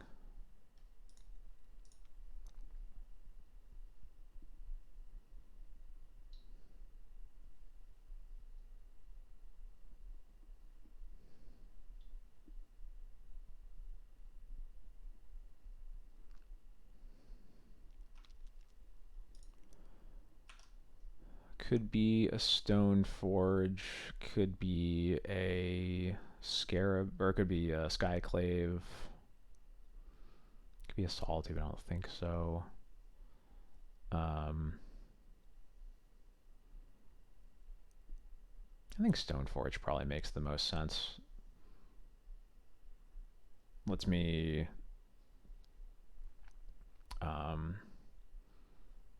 Swords the Grief cast Stoneforge next turn while playing around days.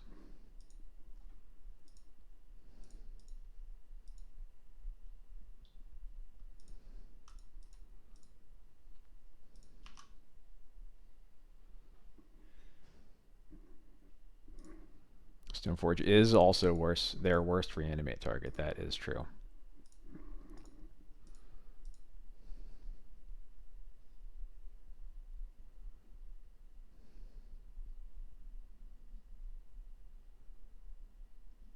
That is the third brainstorm.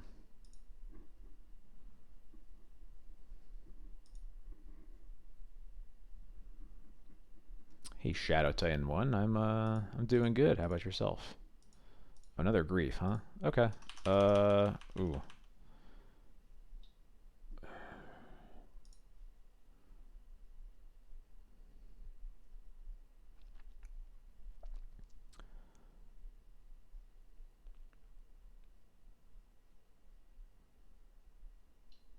Do I cast the swords? If they have a daze, it's pretty bad, but I think that these two griefs clocking me might be bad enough that I'm supposed to just try to kill one now and then just use whichever card they let me keep. It's kind of tough though.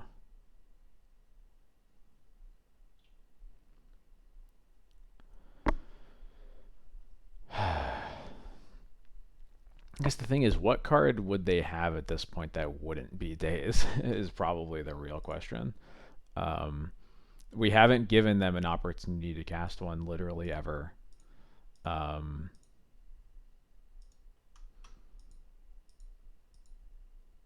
They just brainstormed, so it can't be that bad of a card, or at least like the floor I think is higher than normal.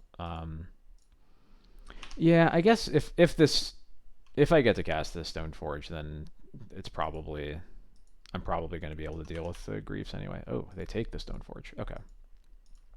That won't change anything. I'm going to let this grief hit me. Still play around days. Hopefully draw lands that I can kill a grief and then wisp recruiter to get like a solitude or something like that. Unfortunately, we don't, but Spirit isn't that bad either. Spirit's actually good because it means I am winning the race.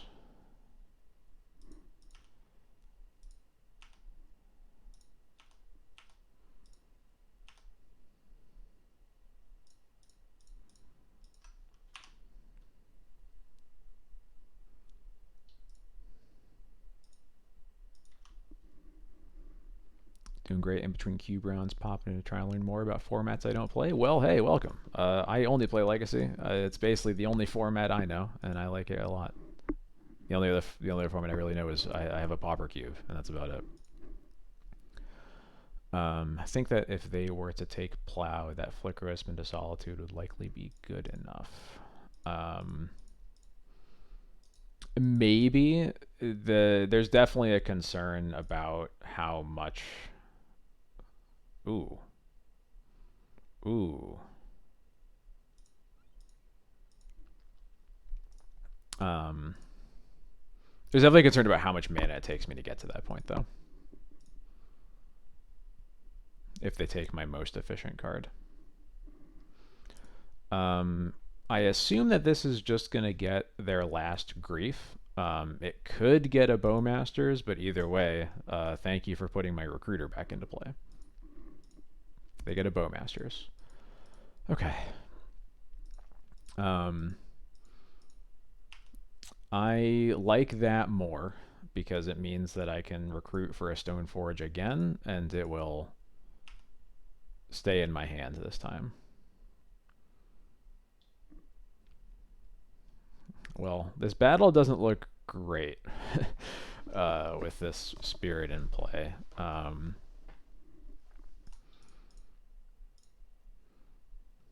But it's a good backup plan if I really need to get something going.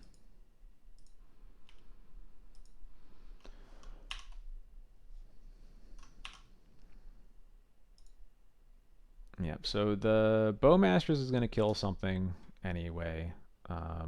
Definitely getting a Stoneforge.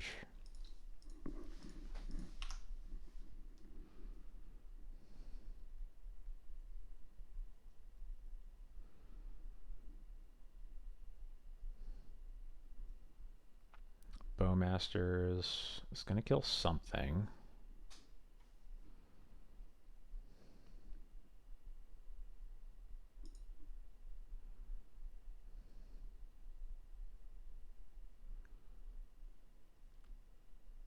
I was going to say, definitely don't only attack with Grief. Okay, cool. They're going to Bowmaster. It's going to make my choice really easy. Am I winning? I'm trying to. I think that we're ahead this game. So one possibility is we do this block. And then we can battle to kill the Grief. And they just have this one Bowmaster against the Stoneforge that we're going to cast. I think that's pretty good, honestly. They only have... I think they have 2 more Bowmasters in their deck and 1 Grief. And they are technically in hardcast Troll territory, but they've already used 2 of those. So, okay, sorry. Actually, they haven't. This is... They do have, right, because there's 2 Bowmasters in place. There's 2 more in their deck. So, yeah, I like this, actually. I'll just get the value out of my creatures, battle away the Grief, and then get a ton of time.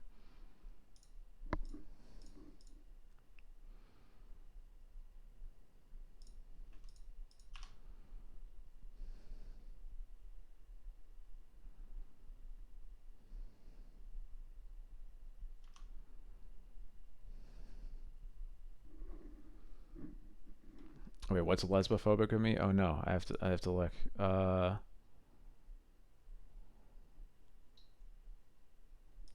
Oh, something about the new. Oh, complimenting. Okay, sorry. Uh, I think that that art is very nice. I will not be switching my copies. I just have too much attachment to the World Wake printing of that card. Um, but those are nice cards.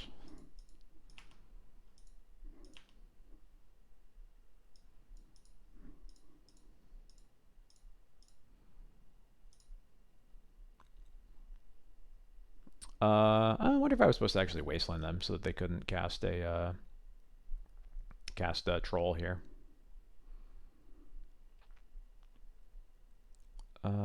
Sash or spear? Spear with Cauldra is pretty good, huh?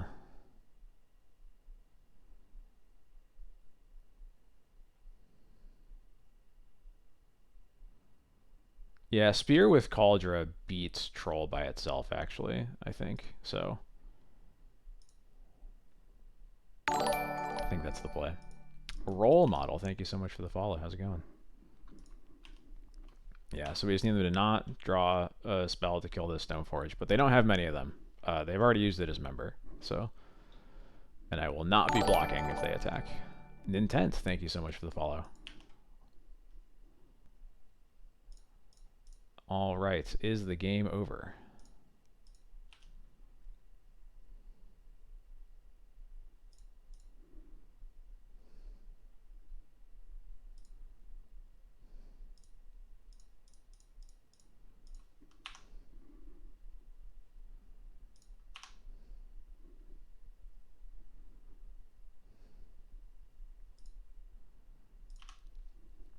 Well, I guess they can draw Brazen Borrowers. They can't draw Dismember anymore. I think that these decks usually have like 1 to 2 post board, something like that.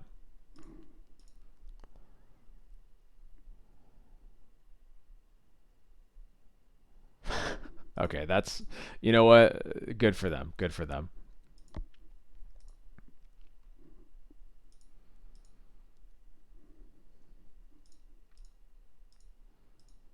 It's not that D&T ain't that scary, I promise. It is a very hard deck to play, but I think anyone can do it with enough work. Plans. Okay. I'm gonna Skyclave my Flicker Wisp, and we'll see if they learn what happens when they kill it.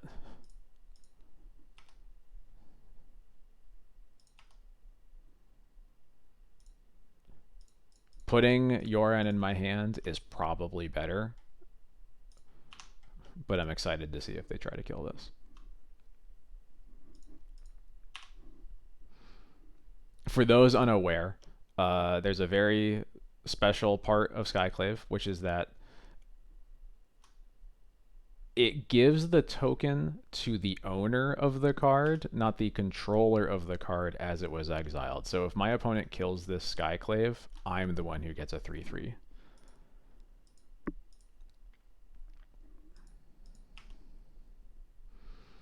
Yeah, I think that they are probably supposed to board it in, but it's not very good.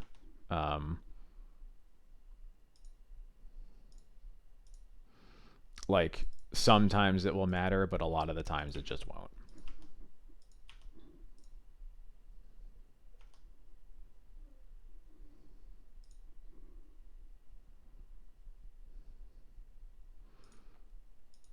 I've heard that what a lot of lists cut on like the entombs, and some number of reanimate effects because of games like this, where like we're boarding into so much graveyard hate that it's actually pretty hard for them to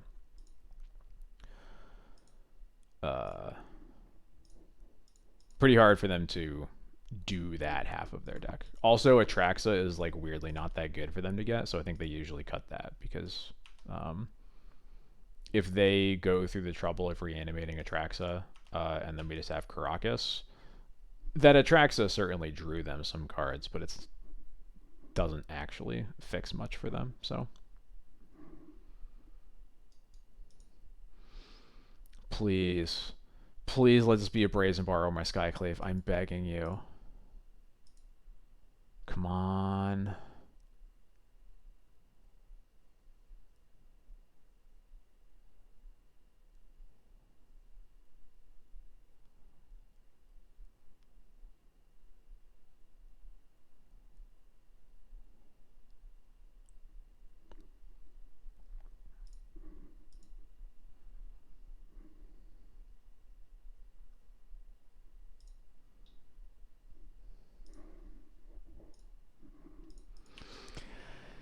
Yes. Yes.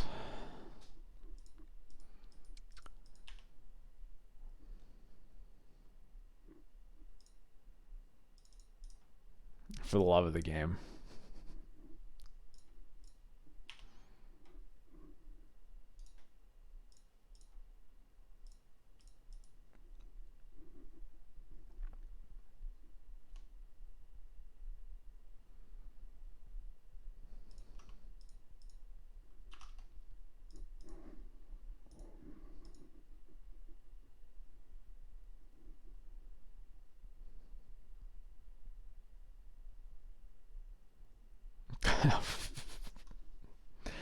Good job. Good job.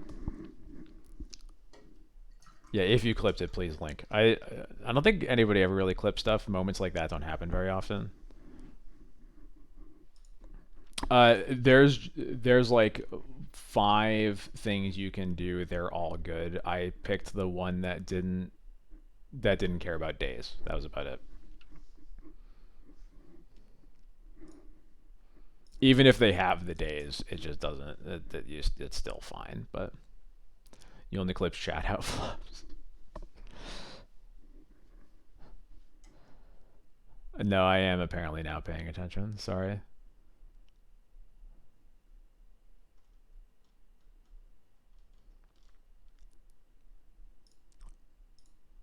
Oh, not me. Not me. Okay.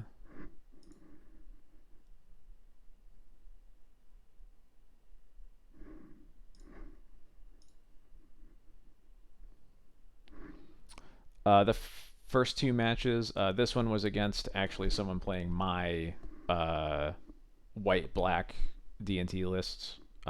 Probably splashing green, but we never saw it because you don't really show that in the D&T mirror.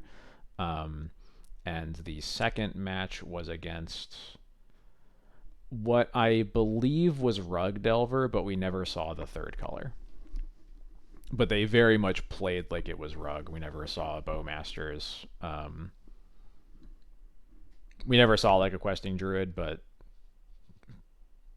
a lot of those, a lot of lists play exactly one tropical island, so they just don't fetch it until they need to.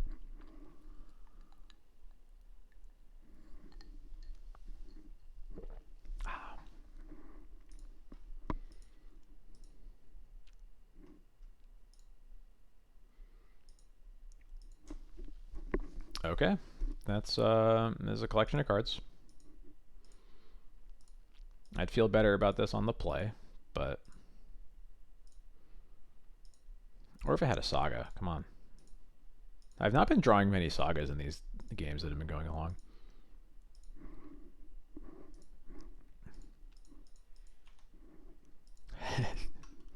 Yeah, this hand is why the deck is so hard. Yeah, I get what you're saying.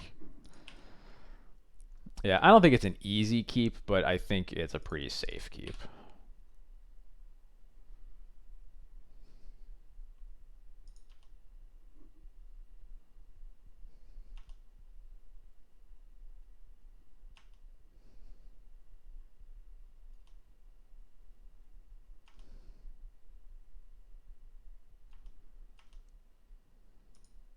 Ooh, fun.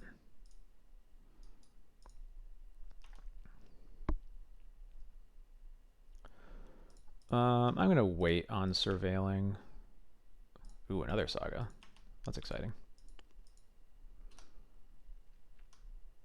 Um,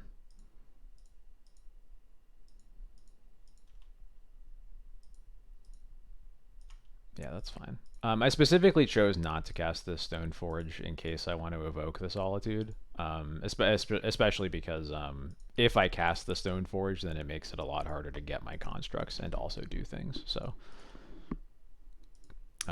also days. Yeah, there's a lot of reasons to feel fine about choosing not to cast the Stone Forge there. We're going to go for a Surveil here because I really don't want to draw more lands. Yeah, goodbye. Get out of here.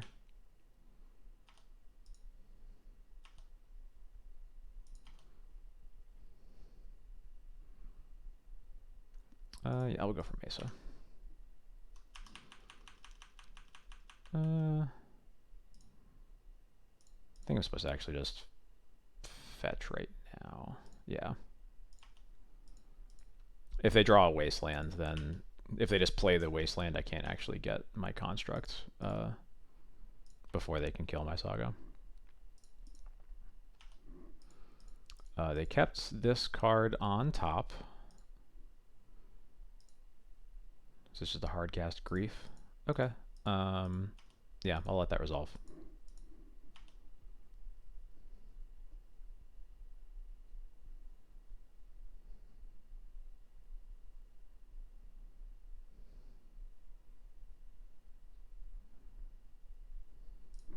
swords makes a lot of sense to take. I will take this damage. If you're attacking with one, attack with both.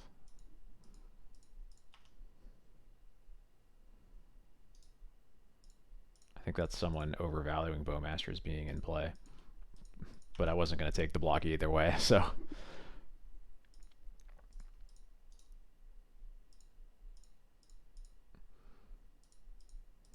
I hate that I have drawn like nothing but lands, and yet I still kind of want to get this Springleaf Drum to have more mana. But I think I'm supposed to go for Shadow Spear first.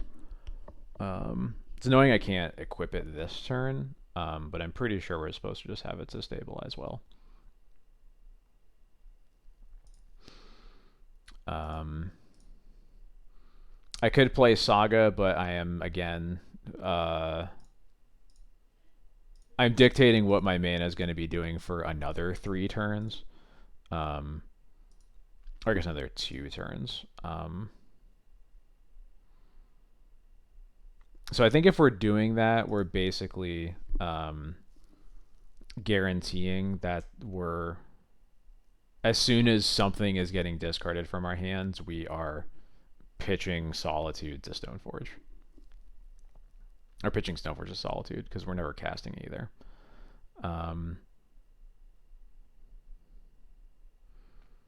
Yeah, I'll play a Port this turn. And no, yeah, I want to block.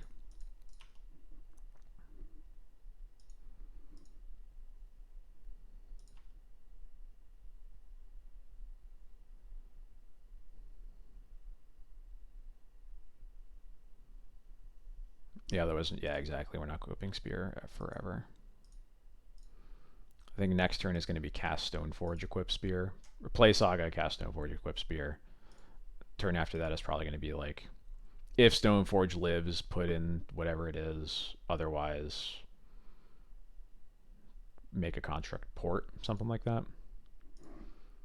And this starts getting into why I didn't love Saga the first time I played it. The mana sequencing and figuring out what you're spending your mana on turn to turn is so hard in how mana hungry D&T is.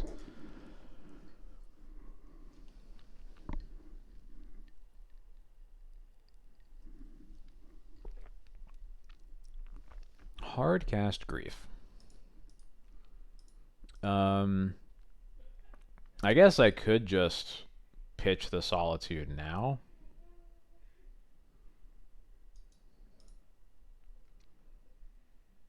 Give them no cards, build a plan that's just solely off of... Yeah, I think this is fine. I think just making them take the Solitude and casting the Stoneforge is also fine, but I think doing this simplifies the game quite a bit in a way that I like. So, right, and we have no dearth of things to spend our mana on, so...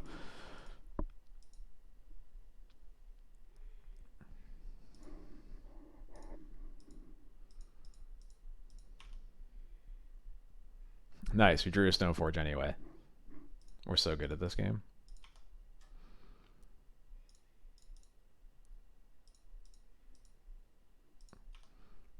What am I getting with this? They don't really have removal, so Kaldra is pretty safe. I think the answer might be Sash.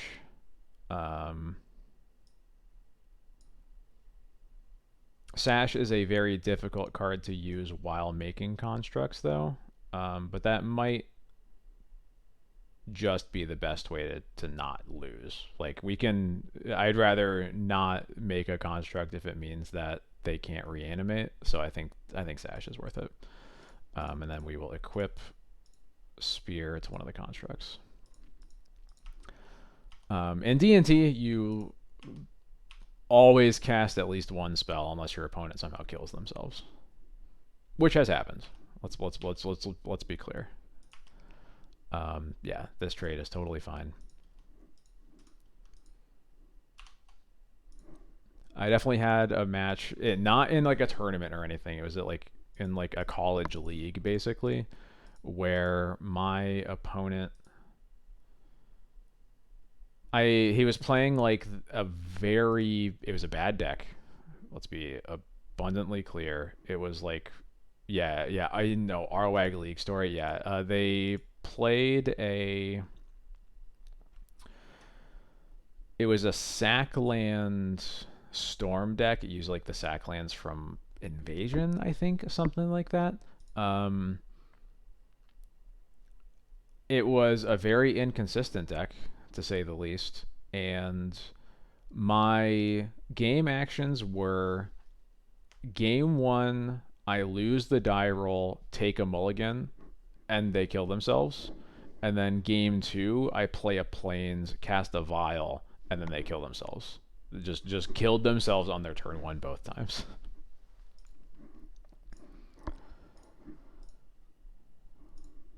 Um, wow, that's embarrassing. I think that we are going to yeah, I'm gonna equip, and then we will either make a construct or Stoneforge and Sash to eat a creature in response to a reanimation spell.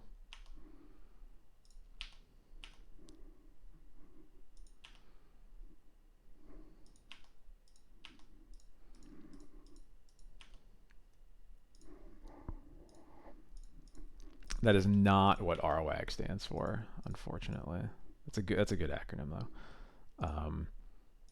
It stands for Rochester Wargaming Association and Guild. It is basically the traditional games club at the Rochester Institute of Technology, which is where I went to school. I cannot explain anything about about that exact name. Yeah, Rochester, New York. Yeah.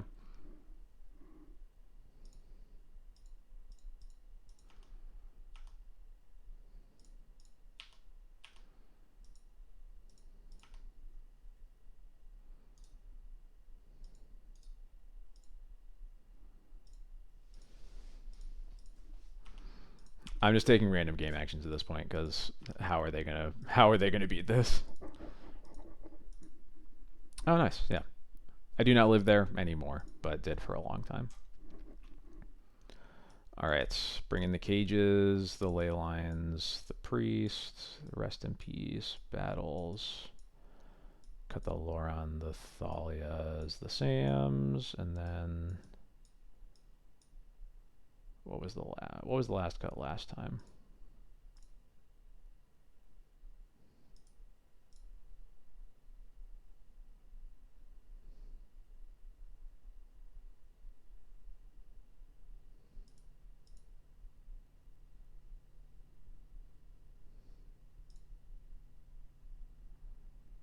I'm thinking I might have actually cut the GTA last time, which I think was wrong.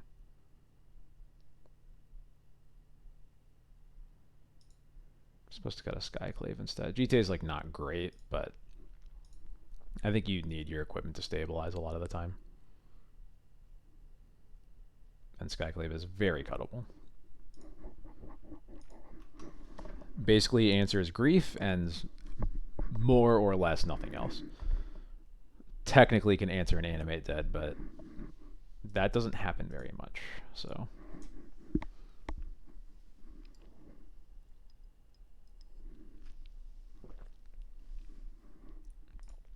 yeah, right. If in the games where your graveyard hate works, GTA is very good for sure. This hand is a bit clunky, but it's got everything we want. Um, so I think we're gonna go for it. Opponent also keeps 7. Yeah. Yeah, it's definitely not a matchup where you have to mulligan to Leyline. Obviously, it feels better to have a Leyline in play when they go like when they have a grief start, but you know, what are you gonna do, right?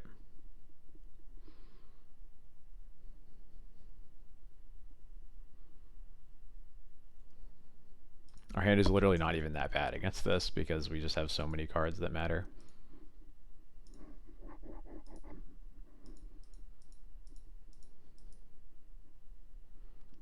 Yeah, I think that makes sense.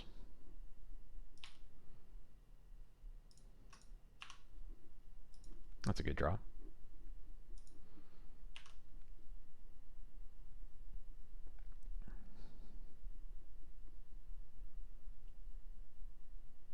I don't love Wasteland, but that Null Rod sure does nothing against me. Once again. Yeah, I'll take 2. Hopefully draw, there we go, yeah. Exactly what I wanted, was just a basic land one way or another. Yeah, Slay him, rest in peace.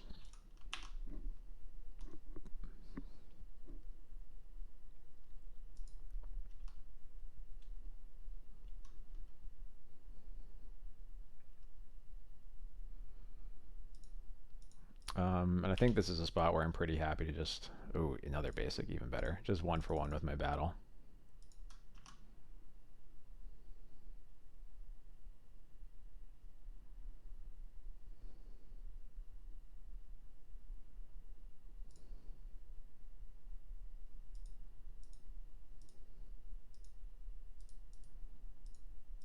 Is this a Brazen Barber? Okay, yeah. I can live with that.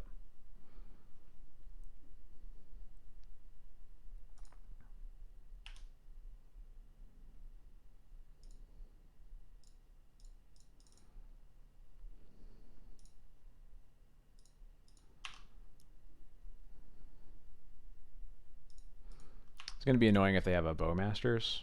But I think we gotta just... Yeah, cool. Are you not wastelanding me either? Ooh. Ooh, baby.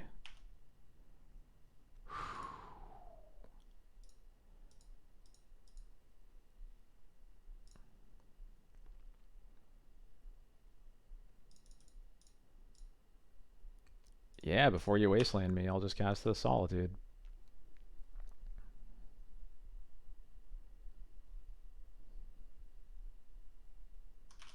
Okay, now they have the days. Bummer. Still on blocking duty here.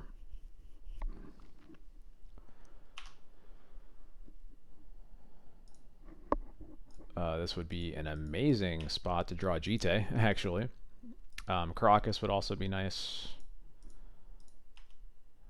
Yeah, they wasteland me. What do we got? Another Solitude.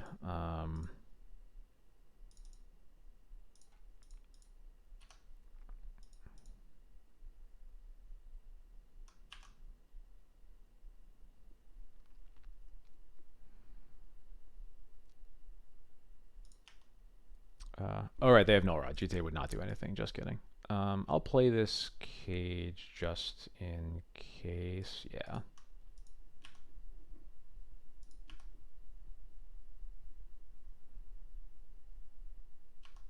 Yeah, so I think we basically need like an Urza Saga or a Caracas. Hey, Urza Saga, what's up?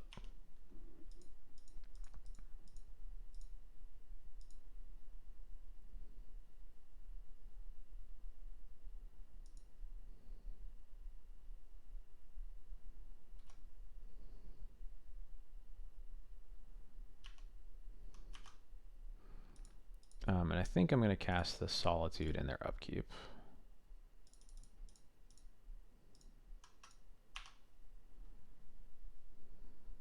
Cool.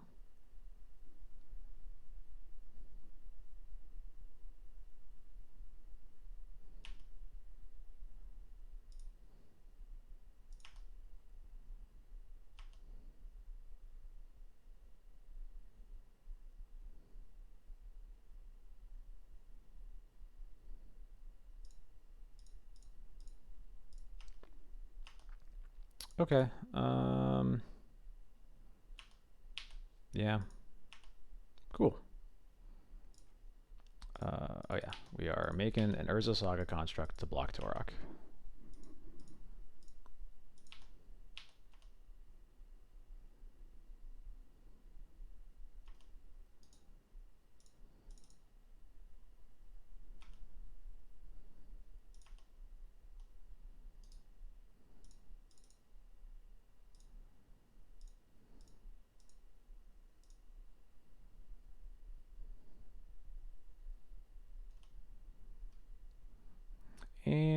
what we get here doesn't really matter.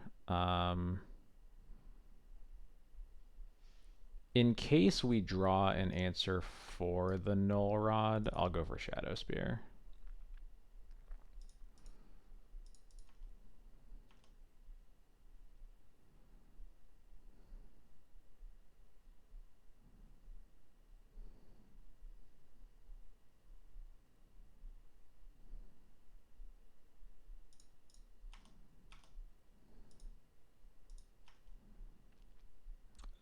And this is a good spot to cast Mom. And they're probably just dead next turn. I'm not sure what they can draw that they wouldn't have already used. Yeah, cool. All right. Time to go into the trophy match.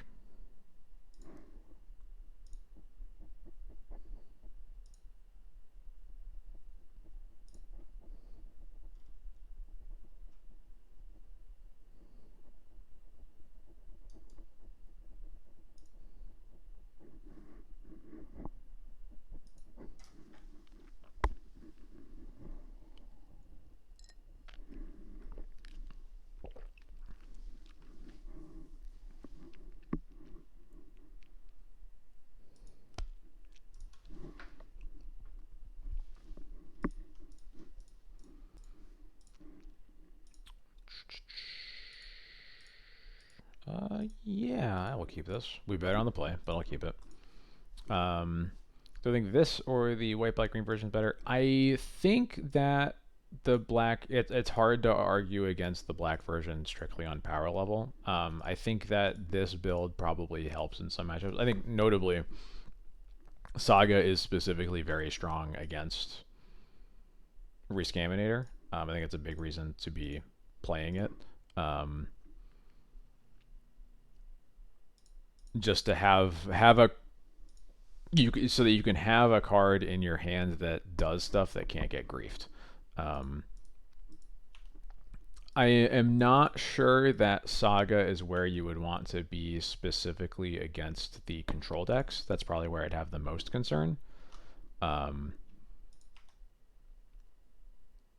not 100% sure about that. That's just like my gut concern, I guess. Specifically against like Bug Beans is a really weird deck. It's really hard to like focus on like the specific card interactions, but it is hard to ignore how bad Saga is against Pernicious Deed in particular. Yeah, the green is for one Haywire Might, 2 Gaddock Teague. Should be in the Stream Decker if you want to take a closer look. Yeah, I don't know. It's also just like this build is definitely worse against general nonsense, like not having Thoughtseize and Cabal Therapy is rough. I think the matchup against Muxus in particular is definitely worse because of that. I don't know by how much, but I do think it is worse.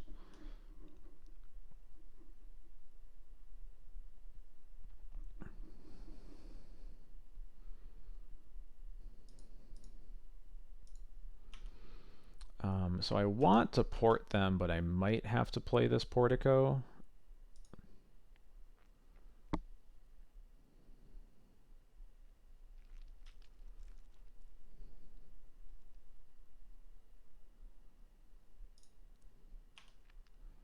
Yeah, I'm going to play the Portico so I can make sure I have lands.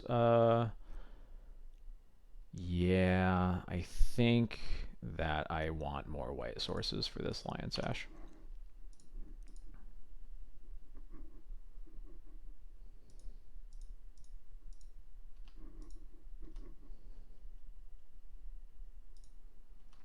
Brainstorm? Yeah, sure. Yeah, I certainly would have to play more than one league to really know for sure how I feel about it, but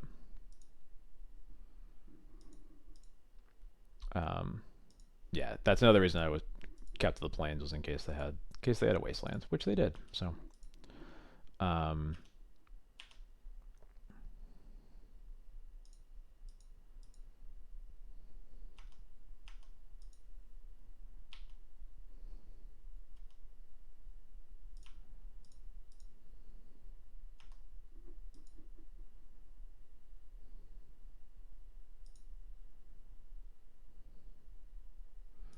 Yeah, some basic. My gut feel is that I think it's probably a meta call. Um, yeah, it's you are a lot stronger against days and rescam. I should say you are definitely stronger. By how much, I'm not sure, but like you definitely are stronger. I don't think that's a question. Um, yeah, having suspend three Muxus answer with the Grafdigger's Cage definitely helps as well in that matchup. Um, so yeah, no, I'd have to play more to really give you a more holistic answer. But those are my overall thoughts so far. Is that if um,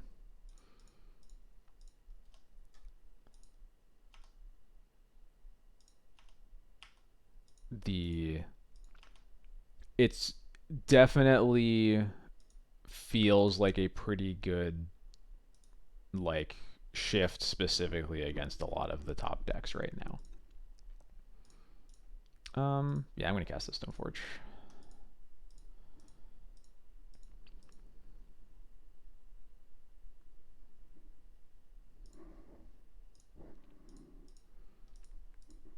You are definitely a lot worse against Moon Stompy. Again, I don't know by how much, but I find that matchup more tenuous than I would like it to be with the white black build. And I think having lands that literally die to Blood Moon instead of just being turned into mountains definitely feels a little rough. Um, Force Brainstorm deal.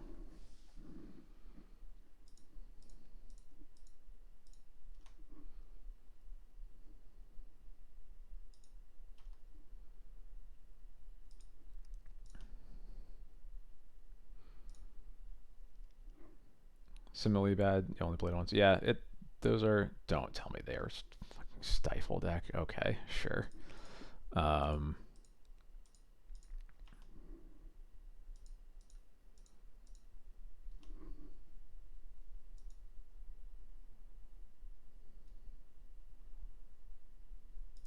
I guess I should have just waited to untap before vialing when if they have stifle. Yeah, that is true. You don't need to find black mana, which certainly helps. It's probably it's I guess it's mostly just similarly bad into a turn one blood moon basically because you're on basically the same number of actual of planes in your deck. So I wonder if I was supposed to actually eat a spell in response to that. Um, oh, they no, that's fine because they're not going to be able to. If they are casting a Murktide, they have to play a fetch land, and then we can eat a spell in response to that, and then they can't cast the Murktide anymore. So we're fine.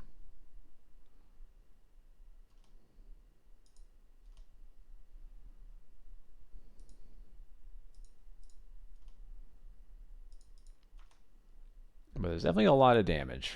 Not feeling great right now.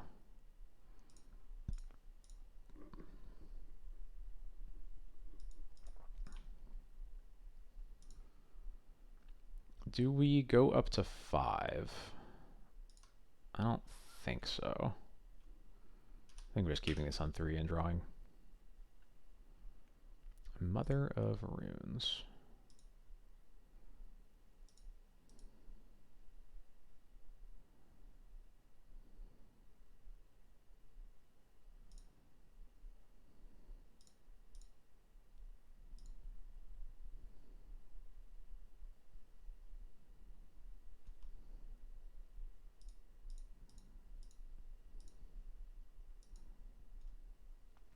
I don't think that I can afford to attack with Lion Sash. Um, in case they have another Bowmasters. I am going to cast this Mom. If he gets dazed, that's fine.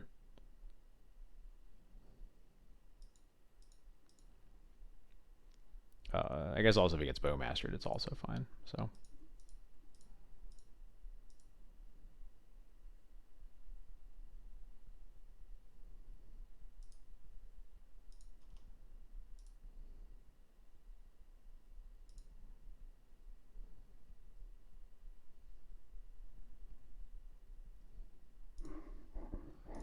Being at 6 doesn't feel great, but at least they are a Delver deck without Lightning Bolt. So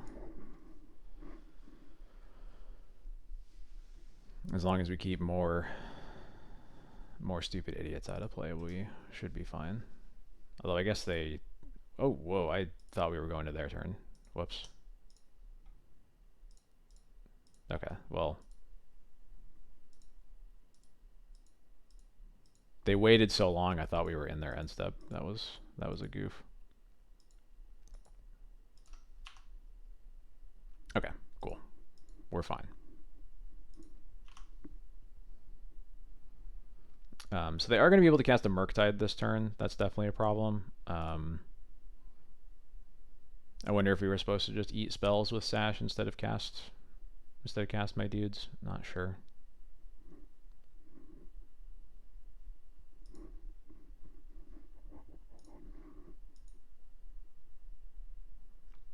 Bowmasters is totally fine. Yeah, they kill Mom.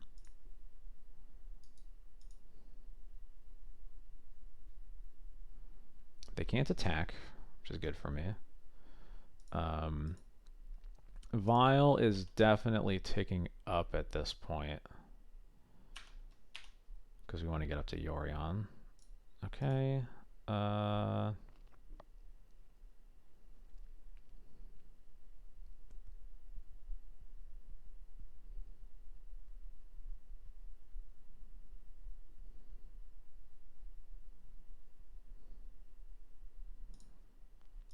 I think I am just eating spells and passing. I'll eat specifically 2 spells.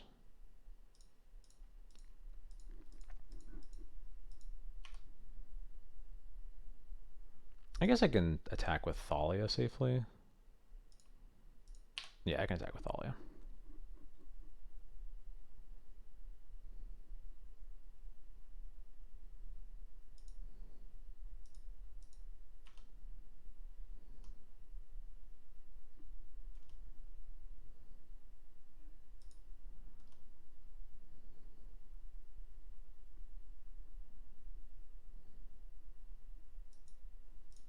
Cool. Got there. So I'm going to assume that this is just like... I'm going to assume that it is like Scam, but with Delvers, I guess. I really don't know. But if that's the case... I don't want the Lauren, and I think I just cut 2 spirits. I don't love Thalia either, but Thalia is much better at blocking stupid Bowmaster tokens than Spirit is, and I think that's pretty important. It doesn't have griefs. Okay. Then I think I will just play with this. I probably want Priest over the last Spirit, actually.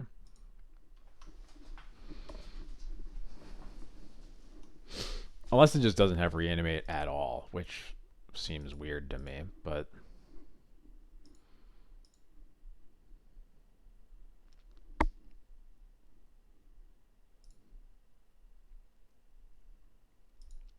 I will...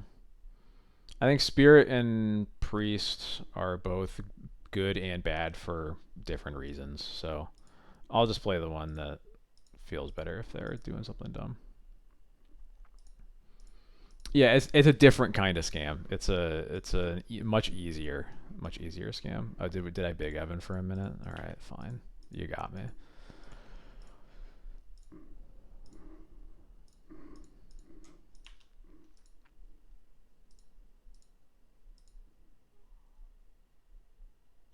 Okay. No reanimates? All right. Oh well. What's even their threat base then? Is it just like Delver, Bowmaster, Murktide, and that's it? Like, the threats in that list have got to be kind of bad. Oh fuck, that's true name. Okay, I'm dead.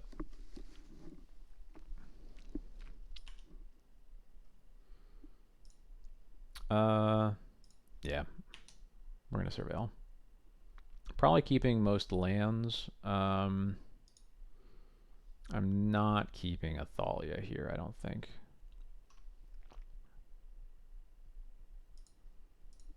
Four stifles? Oh god. Alright. Well, I already saw one, so I was gonna play around it anyway, but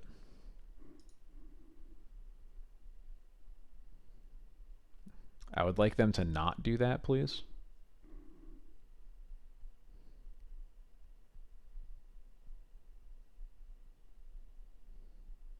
They also had him? Get lost. Are you kidding me? They just don't want to play Magic at all. I guess with their deck, I kind of get it. Yeah, I'm just gonna port.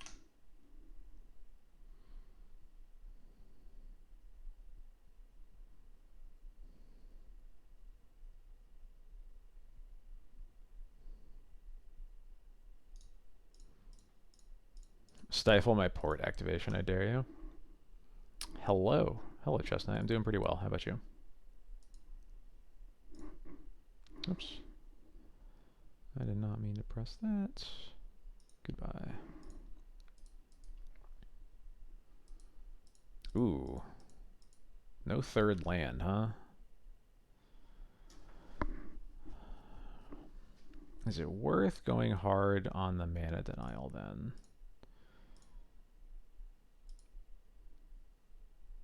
I usually do not do that against Delver adjacent strategies. But with this little pressure in play, it feels acceptable at least. Especially because I don't really feel like I'm casting anything that I want to get in front of these Bowmasters anyway, so might as well just keep other stuff from happening. Also, it means I get to Wasteland while they don't have Stifle up, because that's a thing I have to think about now.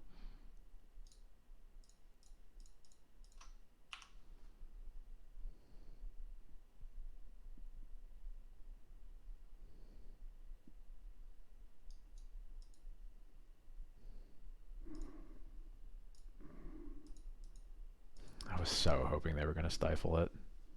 I know they won't, but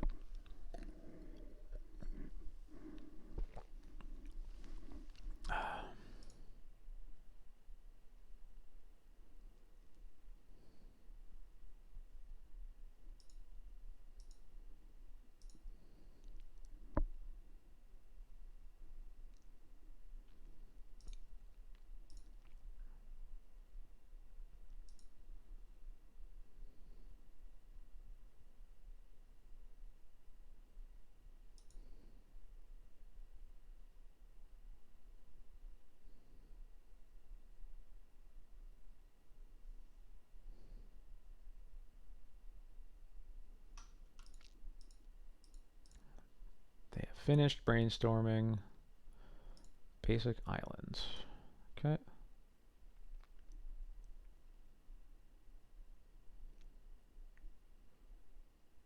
And no follow-up threat.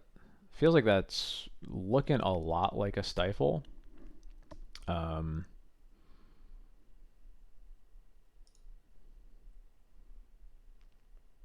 So I might just play around that by just porting them again.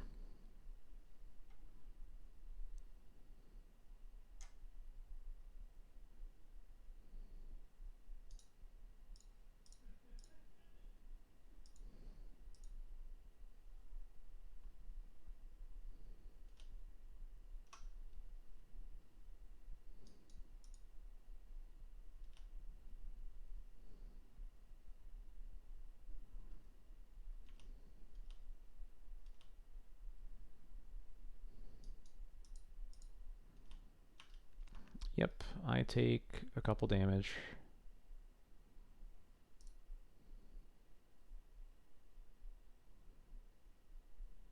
I hope that they Murktide here so I don't have to think about the stifle anymore. Okay, they don't Murktide.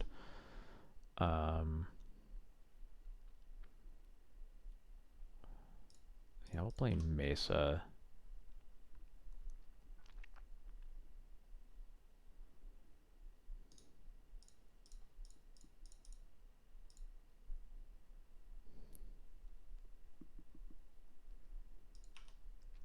is going to be them bow mastering for a clock.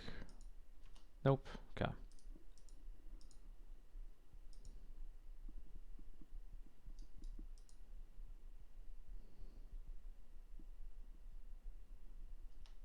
Flooded strands. Okay.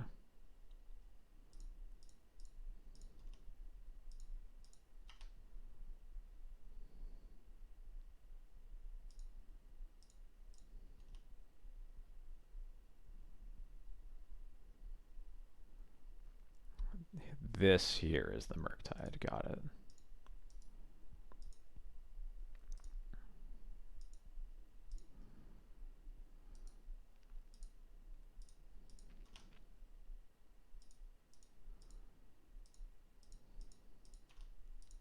I'm gonna untap.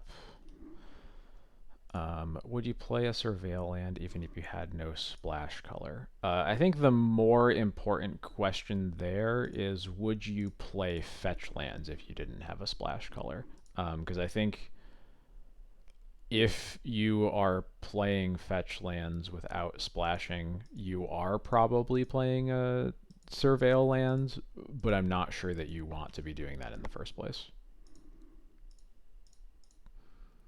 I did not swords at the end step because they are a stifle deck. So I am playing around stifle by not cracking this fetch land right now.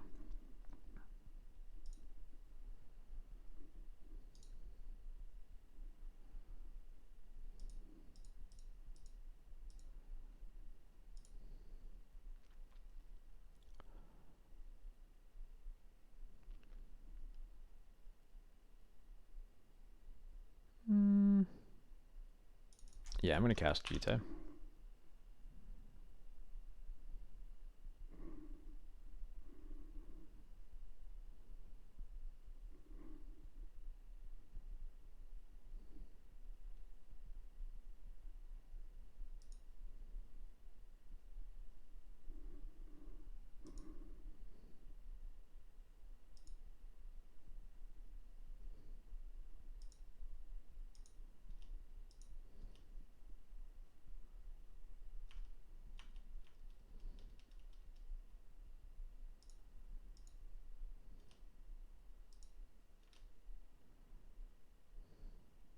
Please just play a Delver. No Delver. Okay.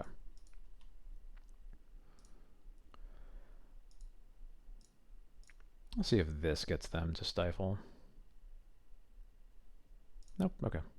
That's fine. I wanted to get a land out of my deck anyway, so if they choose not to, that's mostly fine.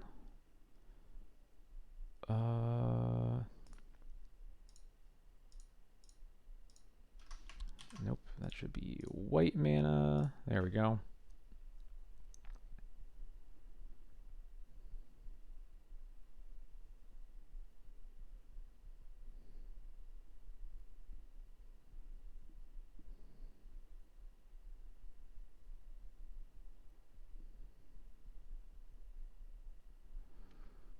This Skyclave is going to do the secret alternate mode for Skyclave, which is be a 2/2.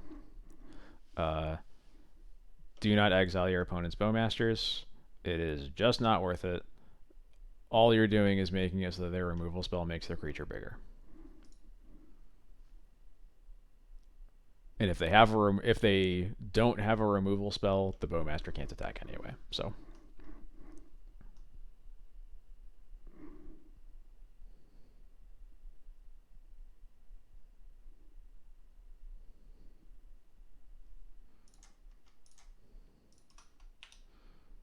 I'm going to cast the Skyclave and put Yorin in my hand so that I can put a creature into play next turn if they do have a removal spell.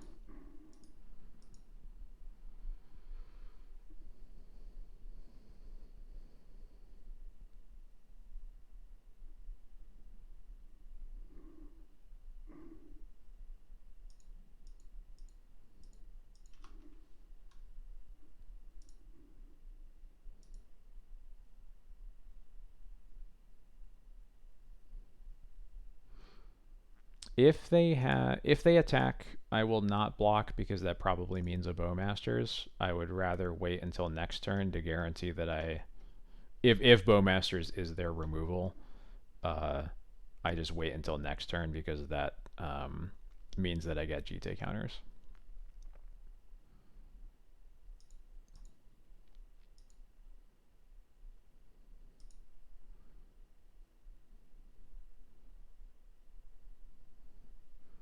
They will have the option of if they have a Bowmasters, they can use it to kill the Skyclave when I attack, but that's fine. I will take that.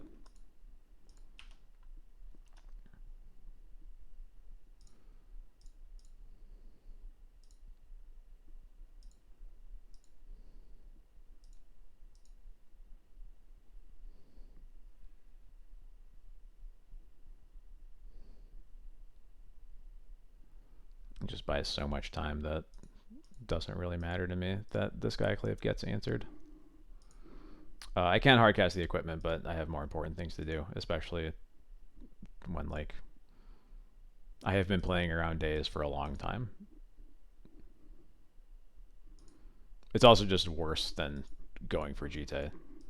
You're forcing the interaction now instead of waiting. Shieldred's Edict. Okay.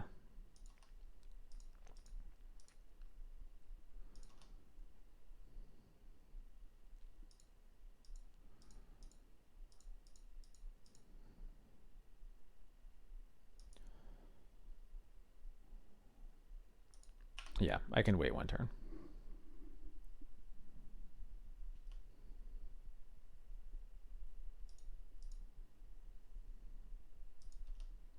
Bummer. That's what makes waiting a little bit worse.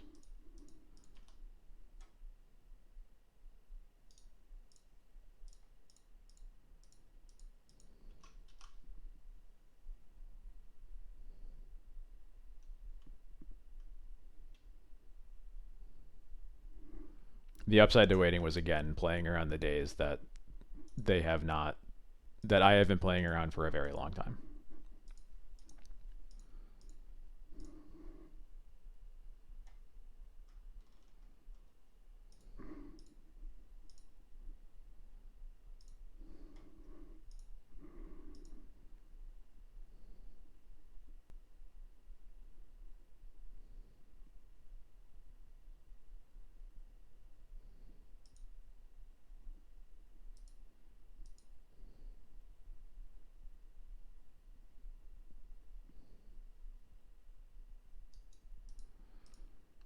So I'm going to 5, which is not a very high life total.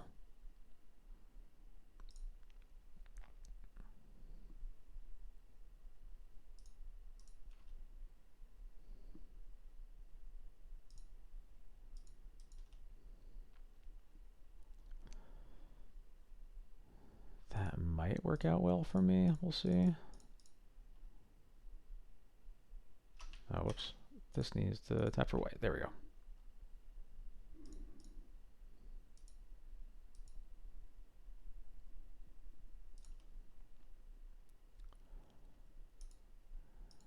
Okay, do they have another edict?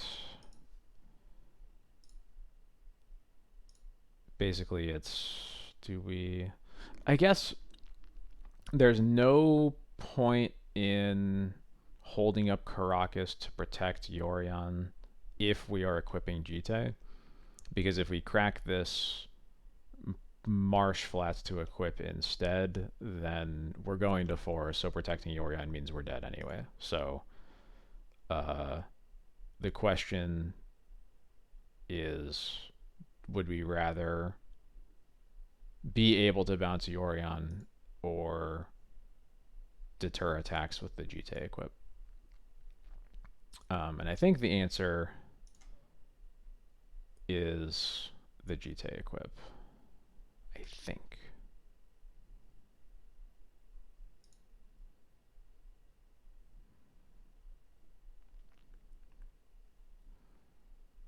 Because if it's something like an edict and they kill the Yorion, I don't think that even having the Yorion still in our hand really changes our options like at all. So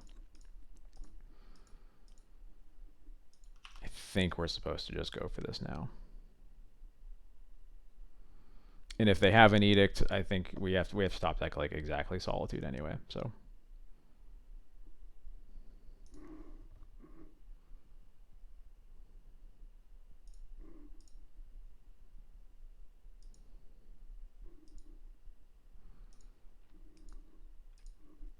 yeah, I mean, I don't mind trading cards for cards either, but when I'm under this pressure, uh, I need to make it as hard for them to get value out of their spells as possible.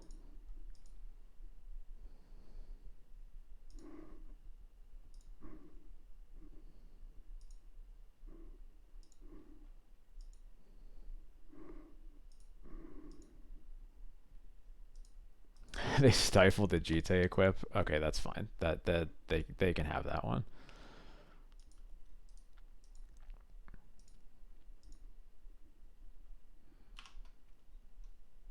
If that's what they're spending their stifle on, I'm ecstatic. I'm pretty sure. It means that the Orion's not dying, so it's kind of like a Rite of Flame. I see where you're coming from.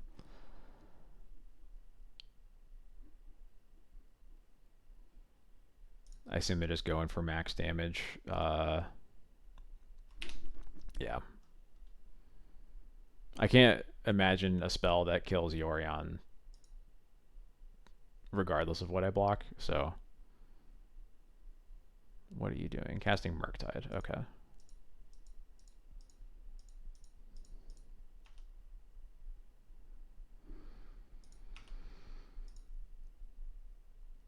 So, do I have enough mana to? So it's 1, 2, 3, 4, 5. So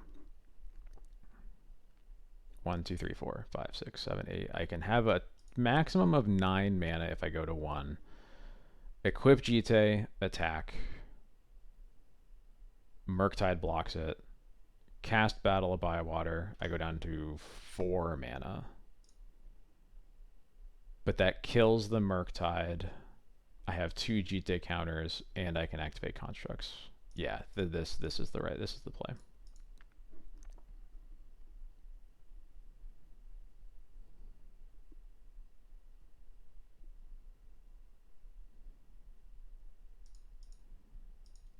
Yeah, we will activate Saga first to make a food token. Yep.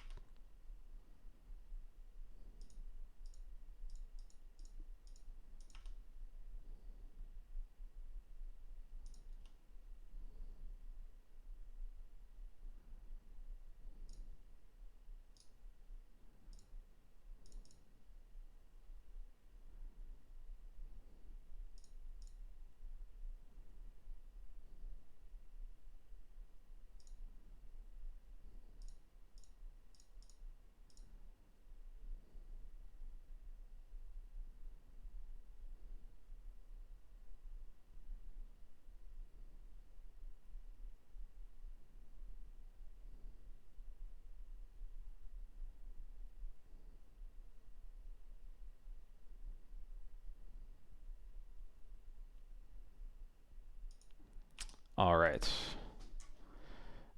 And our construct becomes a 3/3, which is also very cute. Bowmaster. I am going to gain 2 life with this Bowmaster trigger on the stack. And then I'm actually forced to gain life again anyway, right? Because if I stay at 4, I go down to 3. Yeah, okay, so I have to go up to 6.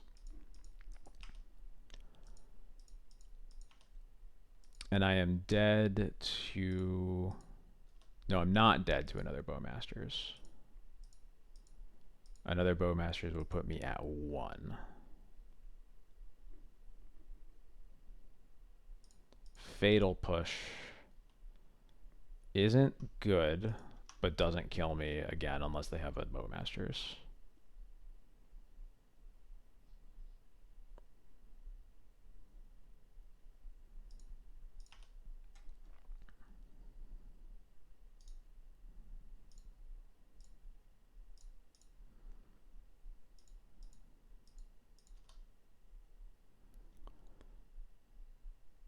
easiest Shadow Spear of my life.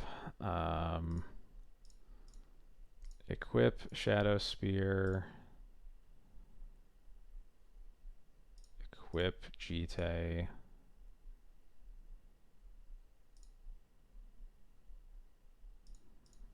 And I think I just cracked the food now. If they had Bowmasters, we'd already be dead, but we do this now so that they can't draw it and just kill us before they get their attack step. Yep.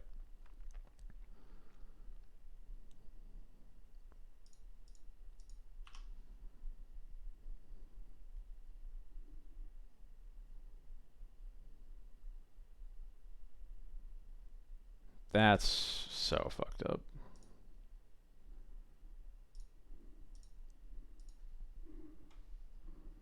Well, it's alright. We still have a game 3 and they only have 4 minutes left, so I think we're going to be okay. But yeah, that was a brutal set of draws from them.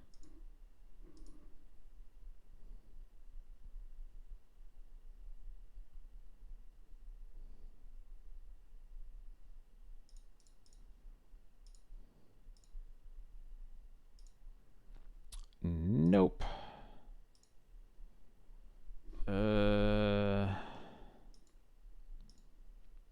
This hand has problems, but I think I have to keep it.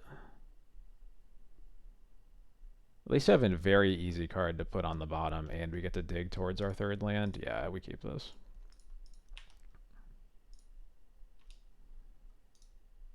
No, we need mana. We cannot play around with the Stoneforge right now.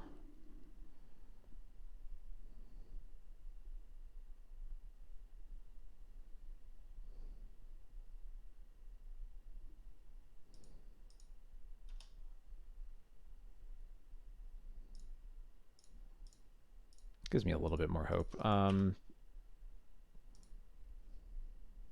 Yeah, I'm just killing this Delver. I just want to wait. I want to make this game take as long as possible, so I don't even want to give them the option to brainstorm into a force or something like that. Okay, they have a force pitch days. Now I'm just gonna, yeah, pitching 2 counter spells. I'm just gonna let this go. Brainstorm. Okay. Yeah, gross.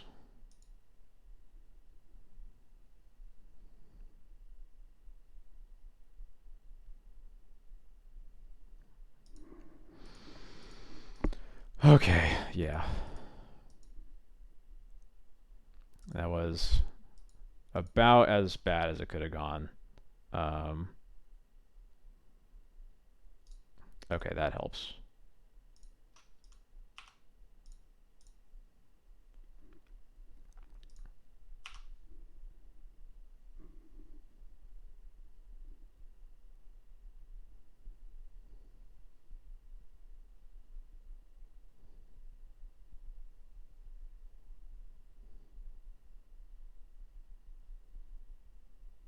They don't shuffle, and they play a fetch, so I think they have a Murktide coming up. And I might not have anything to say about that.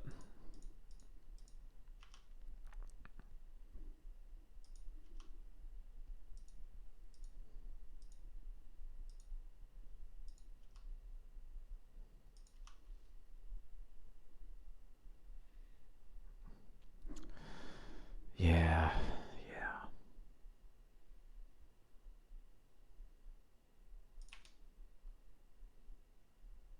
Oh, okay. All right. Now we're getting somewhere. Maybe.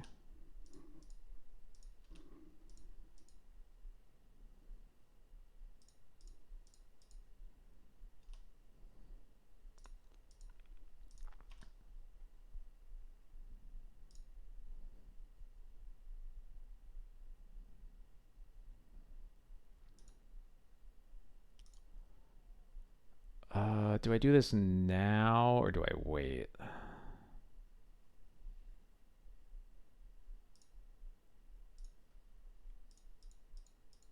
I think they are also holding up Stifle. It's mostly a question of like how. I guess we have to beat that by drawing another land. Is the answer.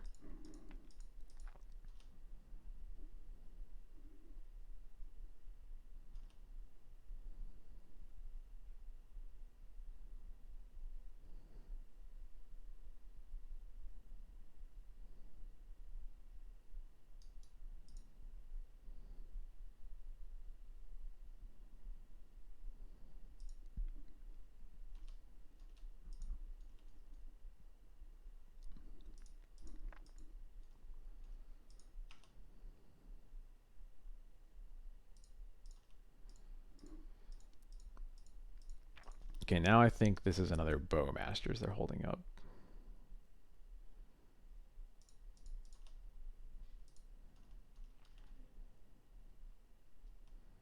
In which case, I'm just going to wait. If they cast it, then I will go for Sam. They don't. Okay. If they don't Bowmasters me, then that's also kind of fine because it's just a lot of time they're spending not having a very big clock. And I think for all that I need to be okay. All right, that's maybe something.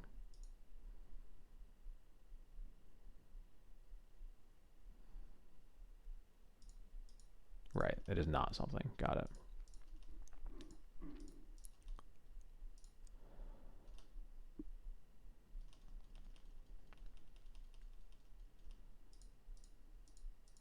But yeah, the more that I keep my mana up, the less they can F6, honestly, which feels good for me. So,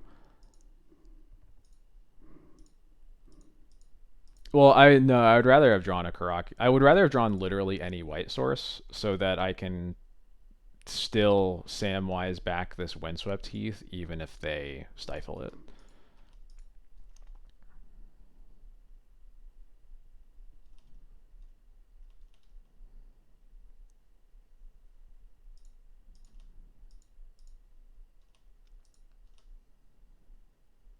But my opponent is so hell bent on holding up this stifle that I think it's going to be their downfall.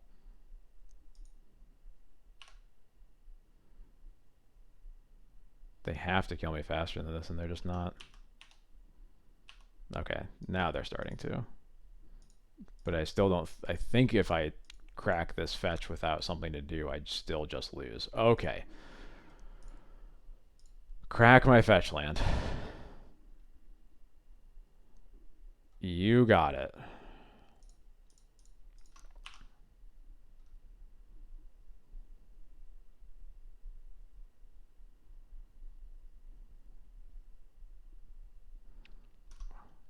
If you force it, that's fine. Yeah, they're losing on clock. Yep, they concede. I think if that game goes on at that once, now that we finally have another white source in play, I think that we absolutely have a shot to like still win that on not clock. But hey, the clock is real. They spent a lot of time, and there we go. We got a trophy, first trophy in a very long time. So thank you, Urza Saga. Yeah, that felt way better than the last time I played Saga. That's for sure. The I definitely would have been a little bit more scared of if like I was playing against. I guess those Delver decks must have had Meltdown, but I guess I don't even remember how many Sagas I drew against them. But yeah, switch the Mirrors deck, just trophy right away. We boarded in like the same 4 cards or same like 5 cards every matchup. So sideboard did exactly what it needed to. Ooh, this big. Okay, this is a a card from the Warhammer 40k Commander decks, Canoptek Scarab Swarm. It exiles a graveyard, and you make a 1/1 for every land and artifact. It is sort of graveyard hate. Mostly, it's just like you Tormod script someone and make like 5/1/1s. And if they're playing certain decks, sometimes you make more like 10/1/1s. And then that's either a ton of blockers or they're dead next turn, that kind of thing.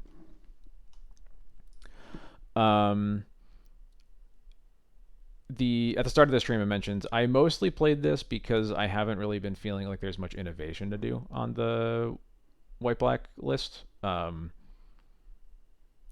Between like there hasn't. I feel like the deck more or less has the tools to win basically anything, or win like most of the matchups. Just like Thoughtseize is that good, and I haven't really figured out what changes I would want to make. I've been playing the same list for a while, um, and with Modern Horizons 3 on the way and no formal wear online, it kind of makes me want to just like experiment a bit more with stuff. Kind of just like I'm not like practicing for tournaments or anything like that at this point, right? So I just wanted to try something new. And yeah, it went well. Yeah, Saga felt way better than it did last time I played it, for sure. Yeah, I have a 1K, but I don't think I'm changing a single card in my deck. So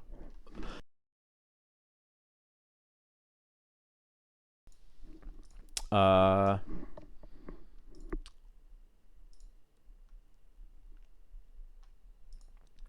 um, yeah, the list that I think I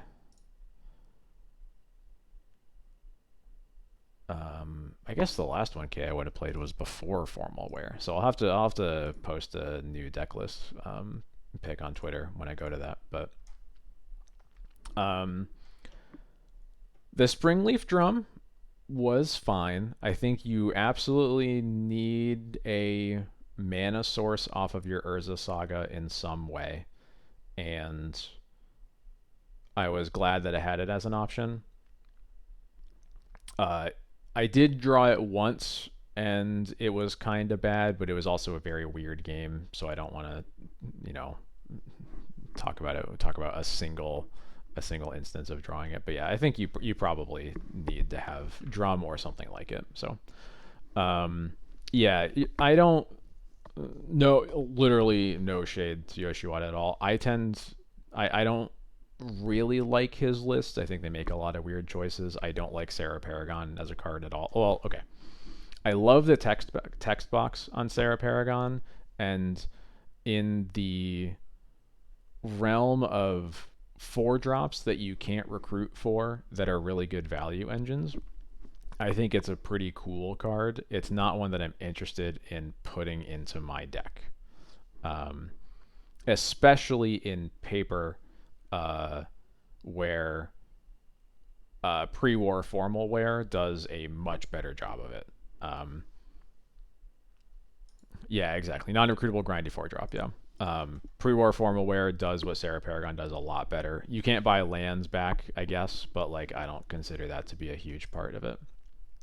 Um,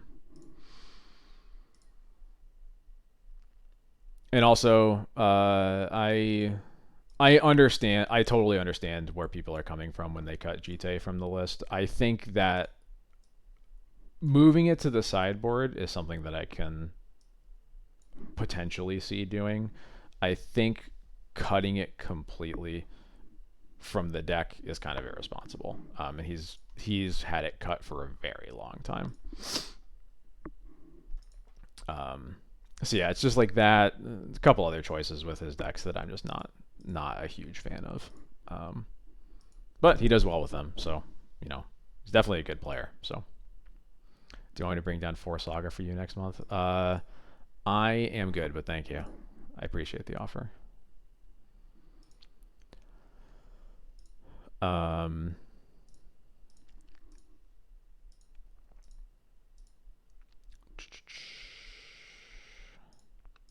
the one thing I don't understand the 80 card list is Cataclysm. I think I don't know this because I haven't played like mono white in forever. I would totally believe that like the way you beat control is you just have to play Cataclysm because the other tools that are available in mono white just don't really cut it.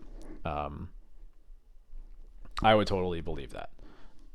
It's not the approach I would take because it just feels very volatile.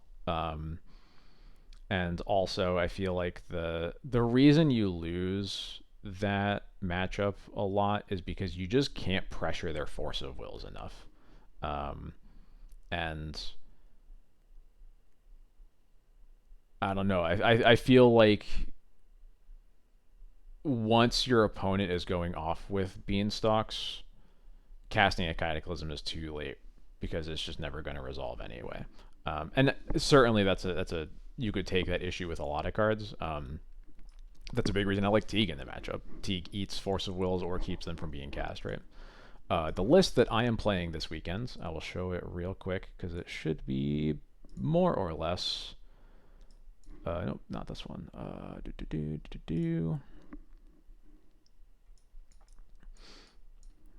It should be basically this list.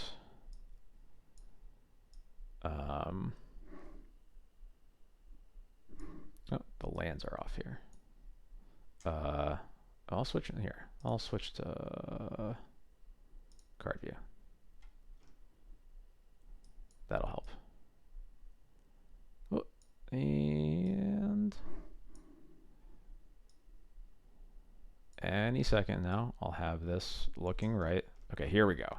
This is about the list I will be taking to my 1K next weekend. I think the only change that I know for sure is that this second Lion Sash is going to be the first pre-war formal wear. This Grafdigger's Cage might be the third therapy, and I think those are aside from and looking at this 95, I think those are the only two things that are likely to be different. The free war formal wear is guaranteed, and then the therapy is just like how I'm feeling that day, what decks I see in the room, that kind of thing. So.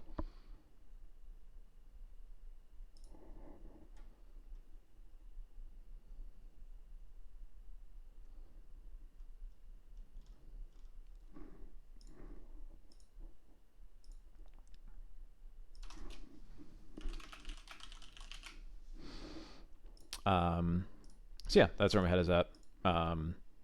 That'll be this Saturday, this upcoming Saturday. Therapy 3 would be instead of the cage, I think. Maybe instead of the Rest in Peace. I know we've talked about whether you can afford to play Rest in Peace with formal wear in your deck. I think it again might just depend on what are the decks that I see in the room. The 1K is at the Alternate Universes location in Wilmington, which is 10 minutes away from me. I am very happy about that. Our actual home store for once, yeah.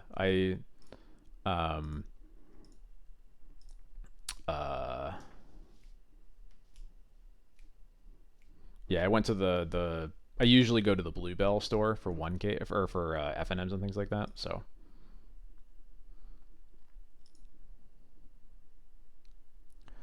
How greedy is reanimate? I don't like that because your deck just isn't built to use it proactively, really. I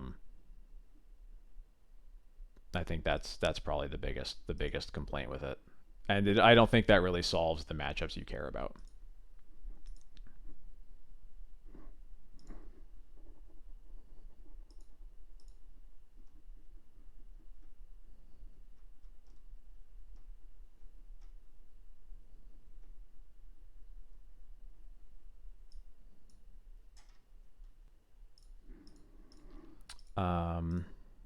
I guess while I'm fielding questions, anybody have any other questions? Anything that's been asked that I missed? There's been a lot of messages here, and I don't want to make sure people are getting answered.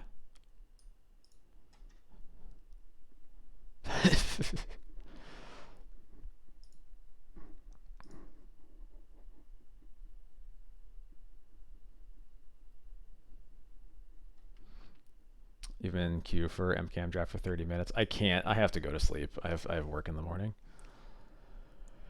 Why don't I have a pre-war formal wear in this list?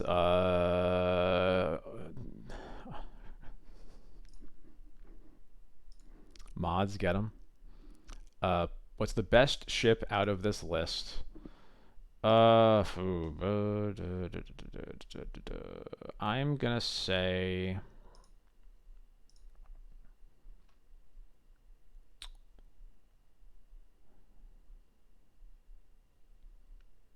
Recruiter and Lauren. How about that? I'm not giving my answer, but that I'm not giving my reasoning, but that's what it's going to be. Archon of Emeria and Phyrexian Censor both have the same problem. They're only good at they are 3 drops that are only good against decks that play very fast, and you can't use 3 drops to beat fast decks when you don't have fast mana of your own. I think you can basically apply that logic to every card that is at least 3, and sometimes even ones that are 2 CMC that do things like that. That's why I don't play. It's one of the many reasons we don't play Sanctum Prelate anymore. It's why I'm not really interested in Canonist, really. Uh, yeah. Yeah, shout out to the new bird. There's the sort of like the 3 drop that like plots a spell or counters it and plots it. Basically has the same problem. Like Thoughtseize Fairy X Lauren. I like that a lot. I like that a lot.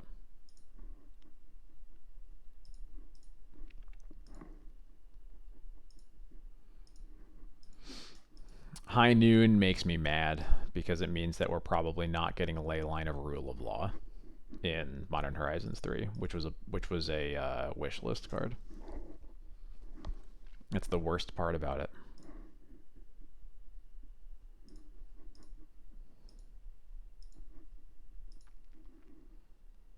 In the meantime, I'm going to go back to the list that I actually played tonight. There we go.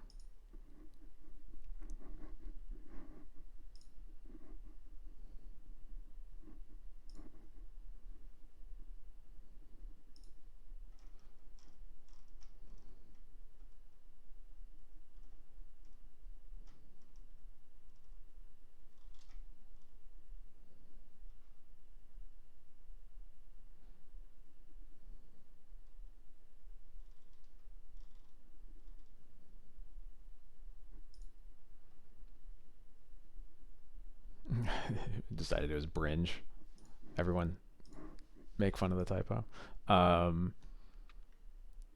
New Bird is more defensive because it's an anti-fourth card. Yeah, it's definitely good against X spells, which is nice. I don't know that makes it good enough, but it's an interesting card. I'm not excited for it, but it's definitely interesting. Yeah, Bringe. There we go. There we go. I think the thing that I will keep saying is my real Modern Horizons 3 wish list is I just want them to print a white card that is good on its own merits. I don't want it to have text that specifically works based on what your opponent is doing. I just want it to be a card that is good. Because we don't need. Yes, and not good in blue decks. Yes, important. Doorkeeper Thrall, get fucked. Get out of here. That card does not count. That's bullshit. We just want, yeah, like white. What is the white Ragavan? That's what we need.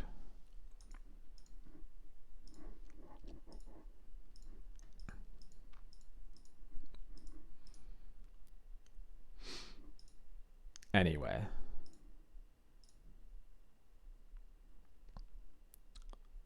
it's getting late. I've been I've been yelling about white cards for a while, so I think we are about gonna close it out. So here is my nice little outro screen. Thank you everybody for watching. You are all there on that Twitch link there. But if you want to catch me anywhere else, this is all of the places on the internet that I live.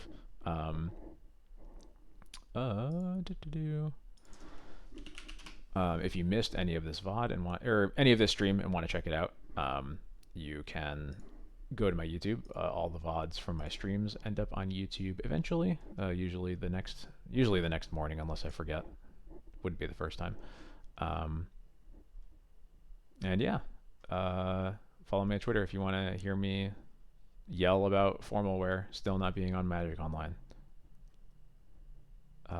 There is nobody playing Legacy anymore, unfortunately. But I'll send you over to Matt since he is streaming some Vintage Cube.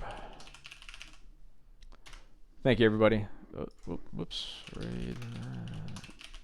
There we go. Thank you, everybody, for stopping by. If you want to catch my streams every Thursday and Sunday at 9 p.m. Eastern, I hope to see you next time, and I hope you have a good night.